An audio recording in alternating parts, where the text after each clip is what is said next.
शेरे Punjab 600 AM ते निघा हार्दिक स्वागत है। मैं तुहाडा मेजबान हरजीत सिंह गिल शो लैके तुहाडी सेवा दे विच हाज़र है। 9:15 होए ने ते 5 जनवरी का दिन है, वरा 2022 का बुधवार है। 22 भो नानक संमत 553। निघा हार्दिक स्वागत है। चलांगे पंजाब नूं, देश पंजाब दे झरोखे चों सरदार नमकिन सिंह पत्ती गलबात करनगे। उस तो बाद वैद रूबल जी तुहाडी सेवा च हाज़र होणगे तुहाडी सेहत दे बारे गलबात करन लई। ते 10:10 ते सरदार अमनदीप सिंह जी आस्ट्रेलिया तो गलबात करनगे जिंदगी दे रंग दे विच मंदावणी।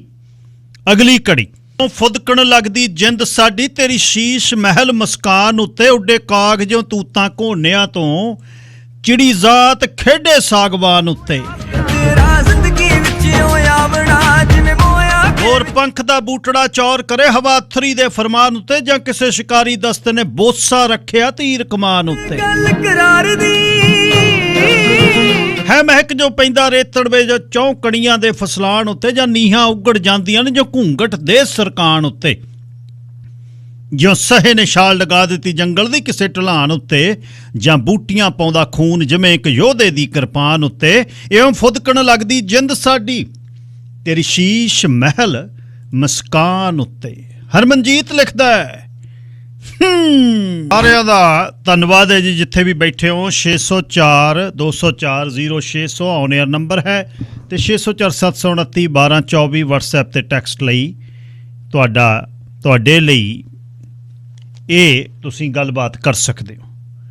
ਜਾਂ ਤੁਸੀਂ ਇੱਥੇ ਫੋਨ ਤੇ 6042040600 ਤੇ 604 729 1224 WhatsApp ਟੈਕਸਟ ਲਈ ਮੇਰਾ ਨੰਬਰ ਹੈ।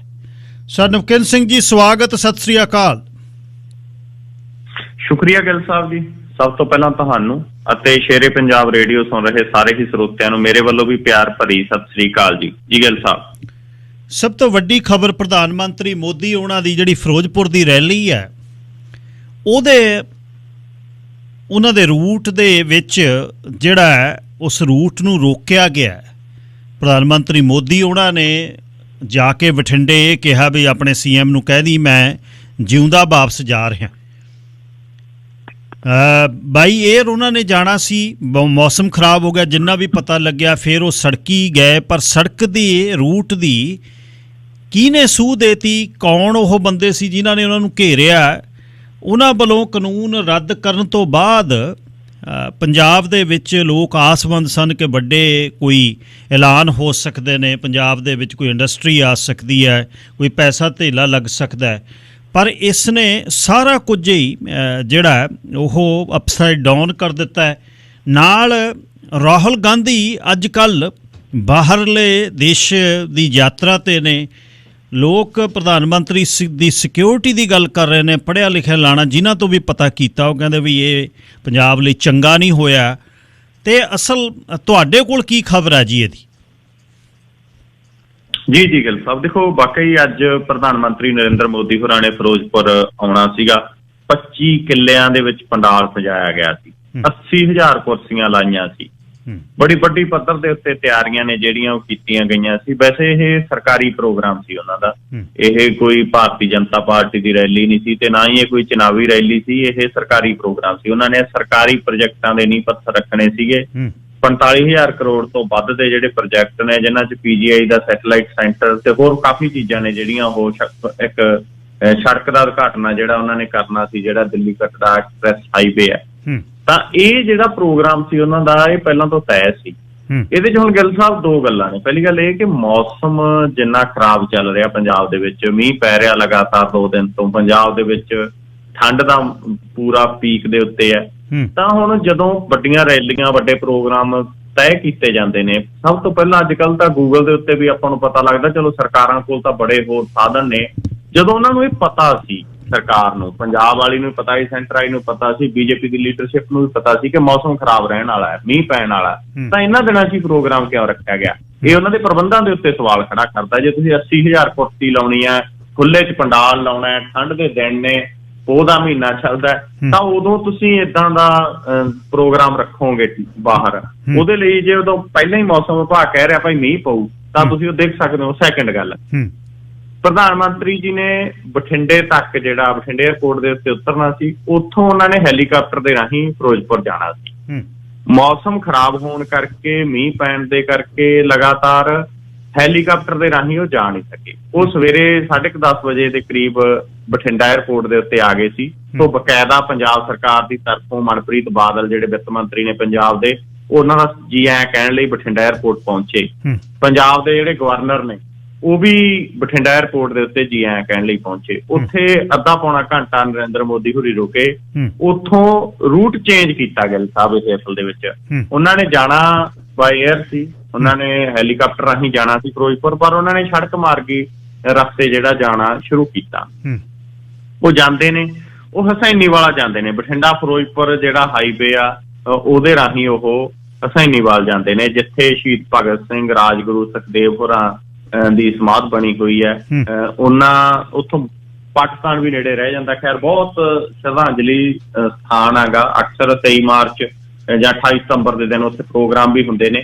ਉੱਥੇ ਪ੍ਰਧਾਨ ਮੰਤਰੀ ਜਾਂਦੇ ਨੇ। ਉੱਥੋਂ ਜਦੋਂ ਵਾਪਸ ਆਉਂਦੇ ਨੇ ਗਿੱਲ ਸਾਹਿਬ, ਇਹ ਜਿਹੜਾ ਸੜਕ ਦੇ ਉੱਤੇ ਪ੍ਰਦਰਸ਼ਨ ਚੱਲ ਰਹੇ ਸੀ, ਇਹ ਦੇਖੋ ਇੱਕ ਗੱਲ ਸਾਫ਼ ਆ ਗਈ ਕਿ ਪ੍ਰਧਾਨ ਮੰਤਰੀ ਨੂੰ ਰੋਕਣ ਲਈ ਨਹੀਂ ਸੀ। ਕਿਸੇ ਨੂੰ ਤਾਂ ਪਤਾ ਹੀ ਨਹੀਂ ਸੀ ਕਿ ਪ੍ਰਧਾਨ ਮੰਤਰੀ ਆਉਣਗੇ।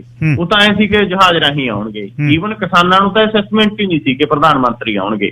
ਉਹ ਇਹ ਸੀਗਾ ਕਿ ਕਿਸਾਨ ਜਥੇਬੰਦੀਆਂ ਨੇ ਆਲਰੇਡੀ ਇਹ ਪ੍ਰੋਗਰਾਮ ਰੱਖਿਆ ਹੋਇਆ ਸੀ ਕਿ ਪ੍ਰਧਾਨ ਮੰਤਰੀ ਦੀ ਰੈਲੀ ਦਾ ਵਿਰੋਧ ਕਰਾਂਗੇ। ਵਿਰੋਧ ਦੇ ਵਿੱਚ ਉਹਨਾਂ ਨੇ ਸੱਦਾ ਦਿੱਤਾ ਹੋਇਆ ਸੀਗਾ ਕਿ ਕਾਲੇ ਝੰਡੇ ਨੇ ਜਿਹੜੇ ਉਹ ਦਿਖਾਏ ਜਾਣਗੇ। ਹਰ ਡਿਸਟ੍ਰਿਕਟ ਦੇ ਵਿੱਚ, ਪੰਜਾਬ ਦੇ ਹਰ ਜ਼ਿਲ੍ਹੇ 'ਚ ਅਰਥੀਆਂ ਫੂਕਾਂਗੇ ਪ੍ਰਧਾਨ ਮੰਤਰੀ ਦੀਆਂ। ਇਹ ਸੱਦਾ ਕਿਸਾਨ ਜਥੇਬੰਦੀਆਂ ਦਾ ਸੀ। ਉਹਨਾਂ ਨੇ ਸੱਦੇ ਨੂੰ ਲਾਗੂ ਕੀਤਾ। ਕੁਛ ਜਥੇਬੰਦੀਆਂ ਨੇ ਫਿਰੋਜ਼ਪੁਰ ਏਰੀਏ ਦੇ ਵਿੱਚ ਜਿਹੜੀਆਂ ਬੱਸਾਂ ਜਾ ਰਹੀਆਂ ਸੀ ਰੈਲੀ ਦੇ ਉੱਤੇ, ਉਹ ਬੱਸਾਂ ਨੂੰ ਘੇਰਨਾ ਸ਼ੁਰੂ ਕੀਤਾ। ਕਿਉਂਕਿ ਕਿਸਾਨ ਜਥੇਬੰਦੀਆਂ ਦੀ ਇੱਥੇ ਗਿੱਲ ਸਾਹਿਬ ਦਲੀਲ ਹੈ, ਉਹਨਾਂ ਦਾ ਕਹਿਣਾ ਇਹ ਹੈ ਕਿ ਖੇਤੀ ਕਾਨੂੰਨ ਤਾਂ ਵਾਪਸ ਹੋ ਗਏ, ਪਰ ਸਾਨੂੰ ਲਿਖਤੀ ਚਿੱਠੀ ਦਿੱਤੀ ਸੀ।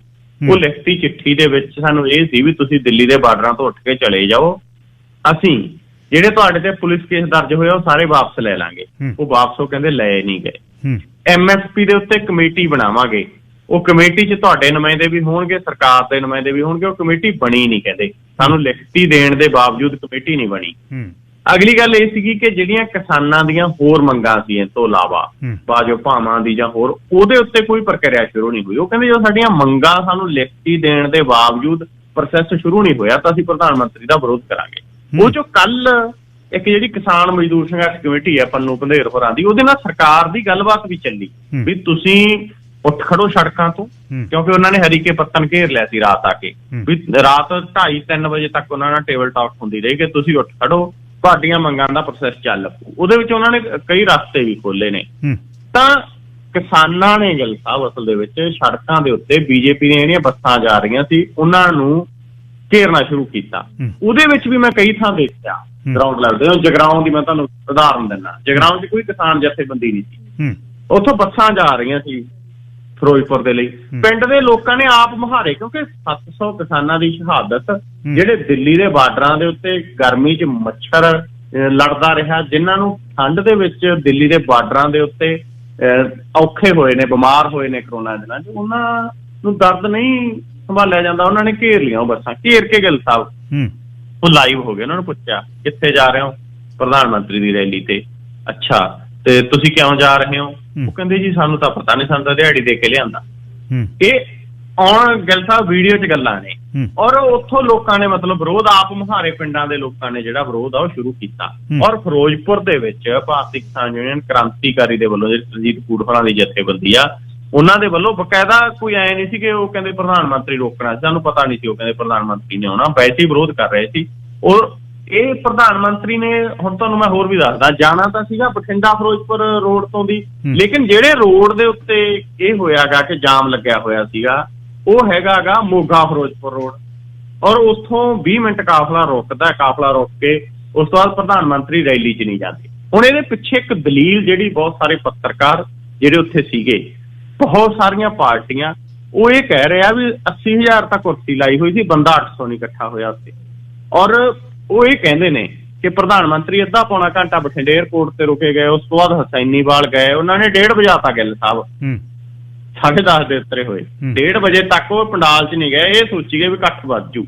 ਠੀਕ ਆ, ਕਈ ਥਾਵਾਂ ਦੇ ਉੱਤੇ ਕਿਸਾਨਾਂ ਨੇ ਬੱਸਾਂ ਵੀ ਰੋਕੀਆਂ, ਉਹਦੇ ਕਰਕੇ ਵੀ ਇਕੱਠ ਘਟਿਆ ਹੋਵੇਗਾ, ਪਰ ਇੱਕ ਜਿਹੜੀ ਗੱਲ ਇਹ ਹੈ ਕਿ ਲੋਕਾਂ ਦੇ ਮਨਾਂ 'ਚ ਗੁੱਸਾ ਇੰਨਾ ਸੀ, ਸ਼ਾਇਦ ਭਾਜਪਾ ਇਹਨੂੰ ਸਮਝ ਨਹੀਂ ਪਾਈ, ਸ਼ਾਇਦ ਭਾਜਪਾ ਇਸ ਗੱਲ ਨੂੰ ਜਚਾ ਨਹੀਂ ਪਾਈ ਲੋਕਾਂ ਨੂੰ ਕਿ ਲੋਕਾਂ ਨੇ ਵਿਰੋਧ ਹੈਗਾ ਜਿਹੜਾ ਉਹ ਕੀਤਾ ਔਰ ਉਹਦੇ 'ਚੋਂ ਇਕੱਠ ਨਹੀਂ ਹੋਇਆ।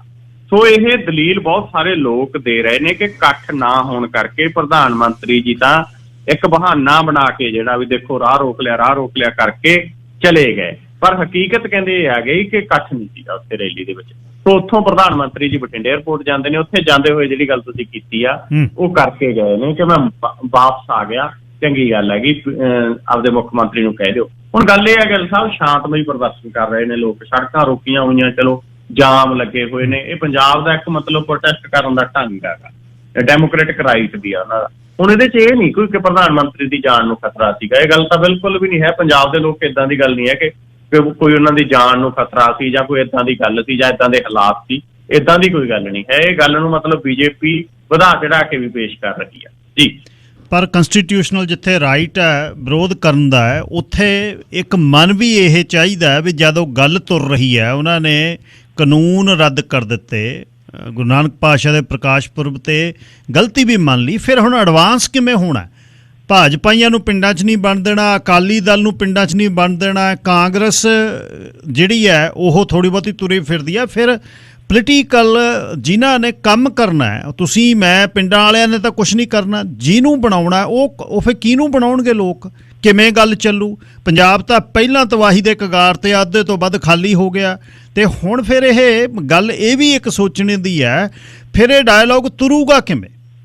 ਜੇ ਦੇਖੀਏ ਕਾਂਗਰਸ ਦਾ ਰਾਜ ਰਿਹਾ ਦਿੱਲੀ ਦੇ ਵਿੱਚ, ਕਤਲੋ ਗਾਰਤ ਹੋਈ, ਸੱਜਣ ਕੁਮਾਰ ਨੂੰ ਇਸ ਸਰਕਾਰ ਨੇ ਅੰਦਰ ਕੀਤਾ। ਜੇ ਕੋਈ ਚੰਗਾ ਕਰਦਾ ਉਹ ਚੰਗੇ ਲਈ ਵੀ ਕੁਝ, ਫਿਰ ਜੇ ਚੰਗੇ ਕਰਦੇ ਨੂੰ ਚੰਗਾ ਨਹੀਂ ਕਹਿਣਾ, ਆਟਾ ਗੁੰਨ ਦੀ ਦਾ ਸਿਰ ਹਿਲਦਾ ਕਹਿਣਾ, ਫਿਰ ਮੈਨੂੰ ਨਹੀਂ ਸਮਝ ਲੱਗਦੀ। ਜੇ ਆਪਾਂ ਇਹਨੂੰ ਉਦਾਰ ਚਿੱਤ ਦੇ ਨਾਲ ਸੋਚੀਏ, ਆਵਾਮ ਕੀ ਕਹਿੰਦਾ ਇਹ ਨਹੀਂ, ਜੇ ਇੱਕ ਓਪਨ ਡਿਸਕਸ਼ਨ ਕਰੀਏ ਵੀ ਫਿਰ ਹੁਣ ਲੋਕ ਕਿਹਦੇ ਨਾਲ ਪੰਜਾਬ ਦੇ ਤੁਰਨਗੇ ਜੀ? ਬਿਲਕੁਲ ਜੀ, ਇਹ ਗਿੱਲ ਸਾਹਿਬ ਇੱਕ ਵੱਡਾ ਸਵਾਲ ਜਿਹੜਾ ਇਸ ਵਾਰ ਇਲੈਕਸ਼ਨ ਦੇ ਵਿੱਚ ਬਣਿਆ ਹੋਇਆ ਹੈਗਾ।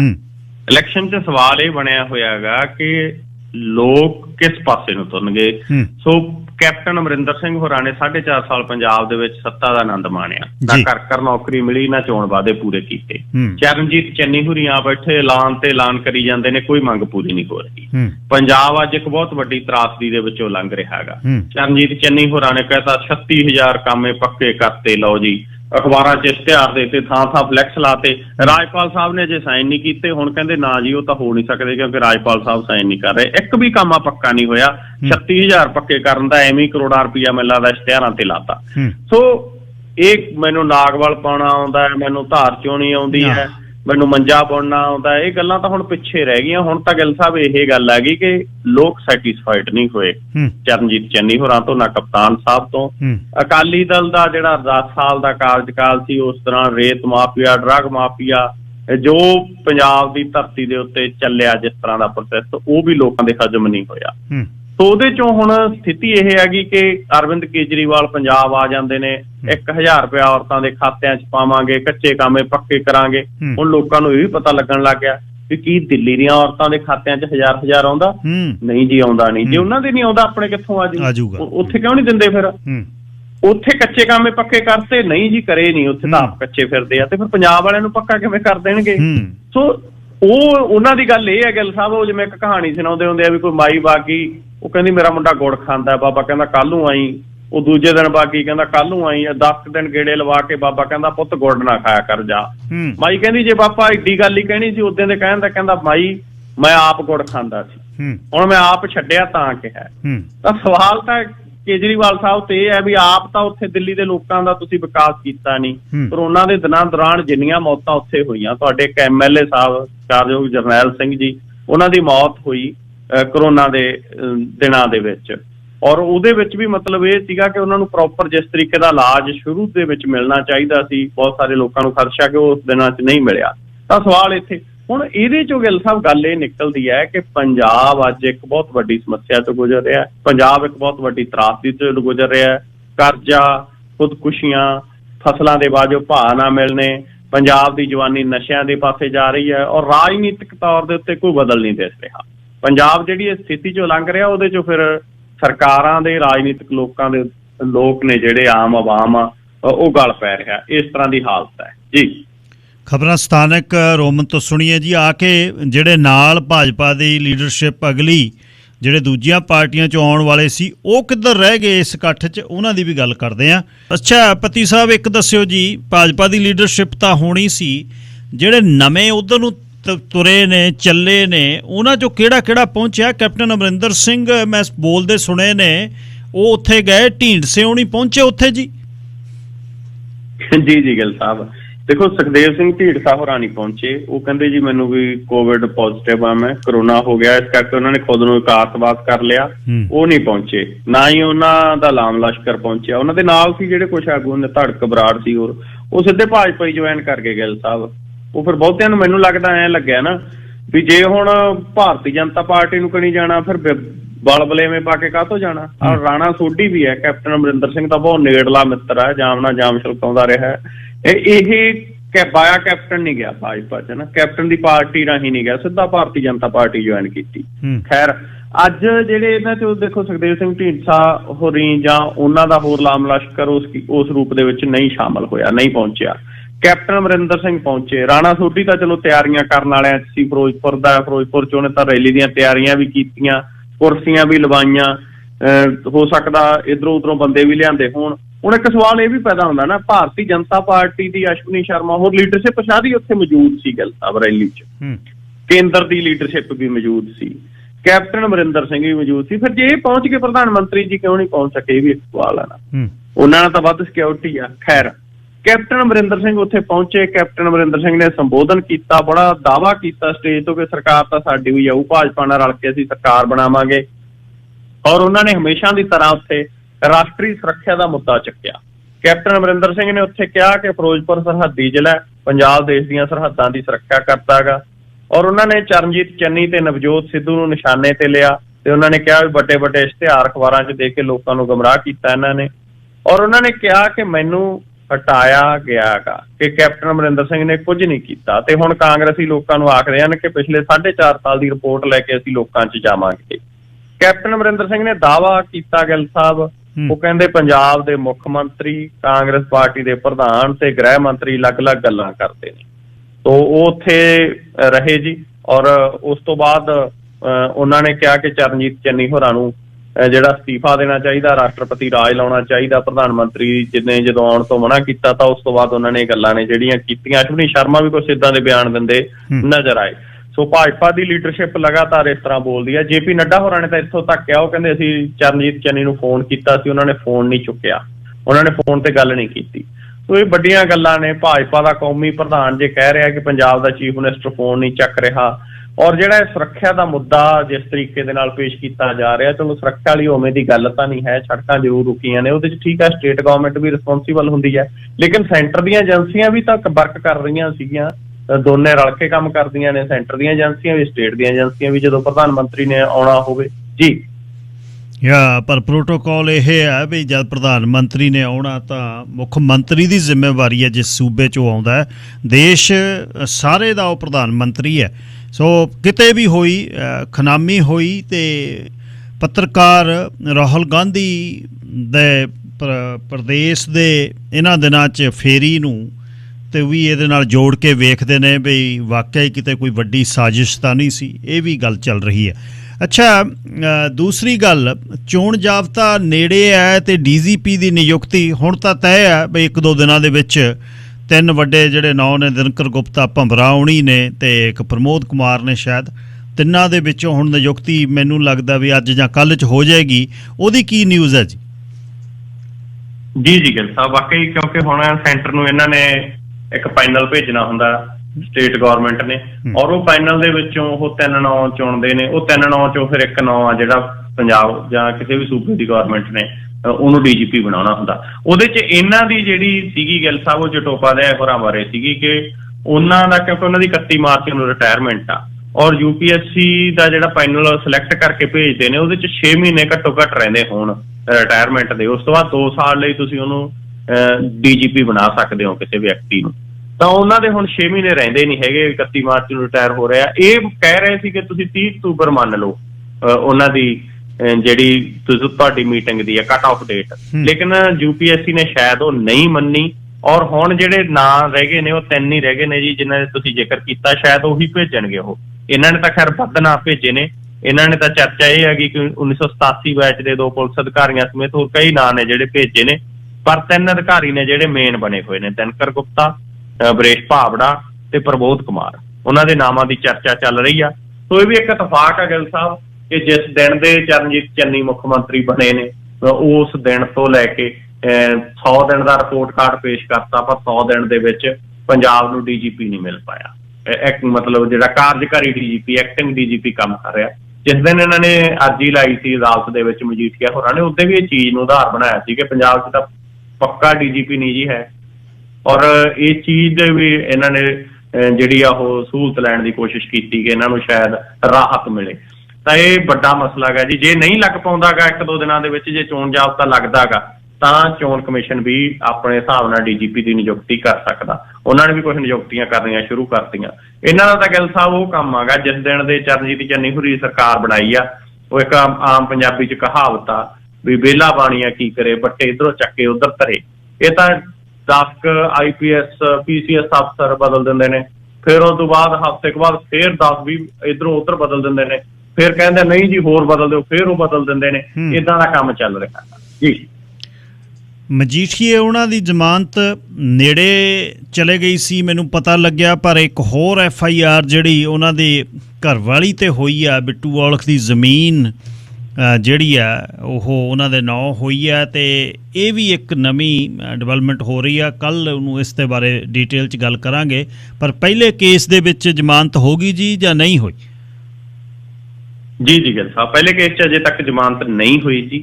ਔਰ ਅੱਜ ਕੇਸ ਜ਼ਮਾਨਤ ਦੀ ਸੁਣਵਾਈ ਦੇ ਉੱਤੇ ਲੱਗਿਆ ਹੋਇਆ ਸੀ, ਕਿਉਂਕਿ ਜਿਹੜੀ ਪਿਛਲੀ ਡੇਟ ਸੀਗੀ ਜਿਹਦੇ ਤੇ ਸੁਣਵਾਈ ਹੋਣੀ ਸੀ, ਉਦੋਂ ਪੰਜਾਬ ਗੌਰਮੈਂਟ ਨੇ ਵੀ ਕਹਿਤਾ ਵੀ ਸਾਡੇ ਤਾਂ ਜੀ ਸੈਂਟਰ ਦੇ ਵੱਲੋਂ ਜਿਹੜਾ ਸੁਪਰੀਮ ਕੋਰਟ ਦੇ ਵਕੀਲ ਆਉਣੇ ਸੀ, ਸ਼ਾਇਦ P ਚਿਦੰਬਰਮ ਹੋਰਾਂ ਨੇ ਆਉਣਾ ਸੀ, ਕਿ ਸਾਡੇ ਸੁਪਰੀਮ ਕੋਰਟ ਦੇ ਵਕੀਲ ਆਉਣੇ ਸੀ, ਉਹ ਆਏ ਨਹੀਂ ਜੀ।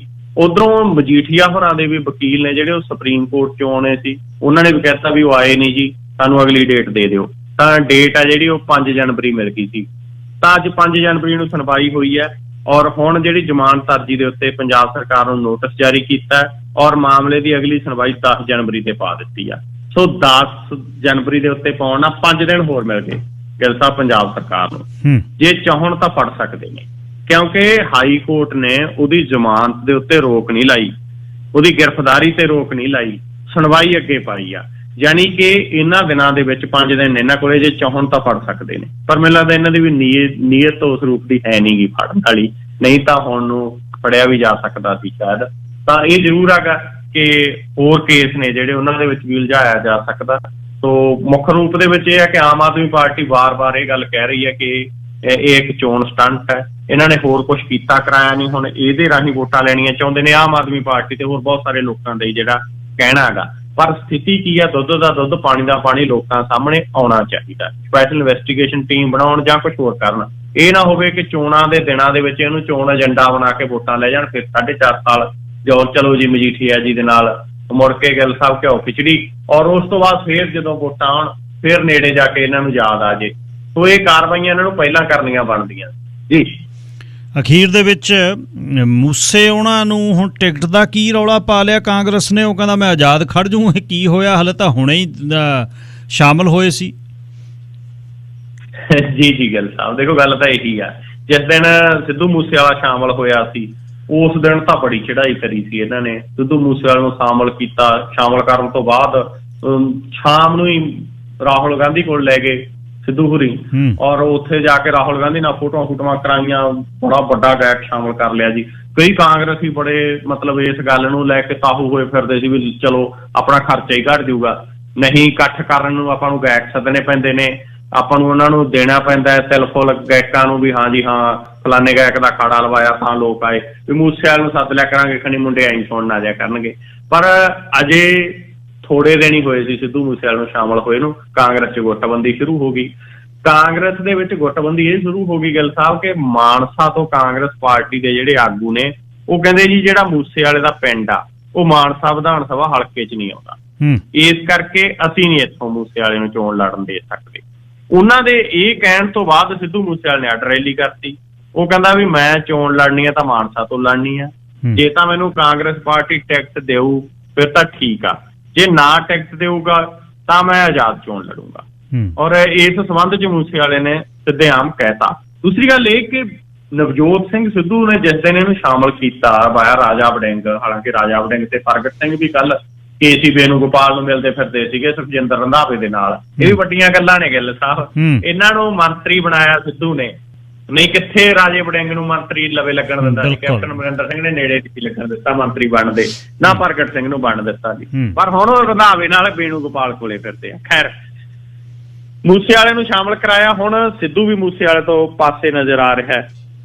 ਔਰ ਉੱਥੇ ਮੂਸੇਵਾਲੇ ਦੇ ਬਰਾਬਰ ਦੇ ਉੱਤੇ ਰੈਲੀ ਕੀਤੀ ਹੈ ਯੂਥ ਕਾਂਗਰਸ ਦਾ ਪੰਜਾਬ ਦਾ ਪ੍ਰਧਾਨ ਹੈਗਾ ਉਸ ਦੇ ਵੱਲੋਂ, ਔਰ ਉਹਨੇ ਰੈਲੀ ਦੇ ਵਿੱਚ ਕਿਹਾ ਗਾ, ਉਹ ਕਹਿੰਦਾ ਵੀ ਸਾਡਾ ਗਾ ਜਿਹੜਾ ਬੰਦਾ ਇੱਥੇ ਜਸਵਿੰਦਰ ਸਿੰਘ ਚਾਹਲ ਹੈ ਔਰ ਇਹਨੂੰ ਅਸੀਂ ਜਿਤਾਵਾਂਗੇ, ਇਹ ਖੜਾ ਹੋਊਗਾ।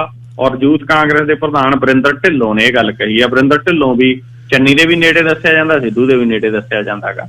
ਤੋ ਉੱਥੇ ਹੁਣ ਗਿੱਲ ਸਾਹਿਬ ਸਥਿਤੀ ਇਸ ਤਰ੍ਹਾਂ ਦੀ ਬਣੀ ਹੋਈ ਆ ਕਾਂਗਰਸ ਦੀ। ਇਹ ਵੈਸੇ ਤਾਂ ਹਰ ਹਲਕੇ 'ਚ ਹੀ ਬਣੀ ਹੋਈ ਹੈ, ਵੈਸੇ ਇਹ ਵੀ ਬਣੀ ਹੋਈ ਹੈ ਵੀ ਸਿੱਧੂ ਸਾਹਿਬ ਜਿਹਨੂੰ ਕਿਰਾਂ ਥਾਪੀ ਦੇ ਆਉਂਦੇ ਨੇ ਉਹ ਕੁਛ ਕੁ ਦਿਨਾਂ ਬਾਅਦ ਡਾਵਾਂ ਡੋਲ ਵੀ ਹੋ ਜਾਂਦਾ ਗਾ। ਇਹ ਵੀ ਹੁਣ ਪਤਾ ਨਹੀਂ ਕੀ ਗੱਲ ਹੈ, ਕੀ ਕੰਨ 'ਚ ਫੂਕ ਮਾਰ ਕੇ ਆਉਂਦੇ ਨੇ, ਕਿਉਂਕਿ ਥਾਪੀ ਦਾ ਕਾਦੀਆਂ ਵਿਧਾਨ ਸਭਾ ਹਲਕੇ ਤੋਂ ਫਤਿਹ ਜੰਗ ਬਾਜਵਾ ਨੂੰ ਵੀ ਦੇ ਕੇ ਆਏ ਸੀ, ਉਹ ਭਾਜਪਾ 'ਚ ਪਾ ਗਿਆ ਸੀ। ਖੈਰ ਹੁਣ ਦੇਖਦੇ ਹਾਂ ਸਿੱਧੂ ਮੂਸੇਵਾਲਾ ਕਿਸ ਪਾਸੇ ਕਿਸ ਤਰ੍ਹਾਂ ਦੀ ਗੱਲਬਾਤ ਆ ਜਿਹੜੀ ਉਹ ਬਣਦੀ ਆ ਜੀ। ਧੰਨਵਾਦ ਜੀ, ਕੱਲ ਸਵੇਰੇ ਫੇਰ ਗੱਲਬਾਤ ਹੋਏਗੀ ਤੁਹਾਡੇ ਨਾਲ। ਸ਼ੁਭ ਸ਼ਾਮ। ਸ਼ੁਕਰੀਆ ਗਿੱਲ ਸਾਹਿਬ ਤੁਹਾਡਾ ਤੇ ਸਾਰੇ ਸਰੋਤਿਆਂ ਦਾ ਬਹੁਤ ਬਹੁਤ ਧੰਨਵਾਦ। ਸਰ ਨਵਕਿੰਨ ਸਿੰਘ ਪੱਤੀ ਸੇਖਵਾਂ ਬਰਨਾਲਿਓਂ ਗੱਲਬਾਤ ਕਰ ਰਹੇ ਸੀ। ਗੱਲਬਾਤ ਤੁਸੀਂ ਕੋਸ਼ਿਸ਼ ਕਰ ਰਹੇ ਹਾਂ ਵੈਦ ਰੂਬਲ ਜੀ ਨਾਲ ਗੱਲਬਾਤ ਕਰਨ ਲਈ ਜੀ। ਫੋਨ ਡਿਸਕਨੈਕਟ ਹੋ ਰਹੇ ਨੇ, ਮੀਂਹ ਬਹੁਤ ਪੰਜਾਬ 'ਚ ਪੈ ਰਿਹਾ, ਉੱਥੇ ਆਪਣੇ ਵਾਂਗੂ ਤਾਂ ਹੈ ਨਹੀਂ, ਕਈ ਵਾਰ ਟਾਵਰ ਇੱਧਰ ਉੱਧਰ ਹੋ ਜਾਂਦੇ ਨੇ।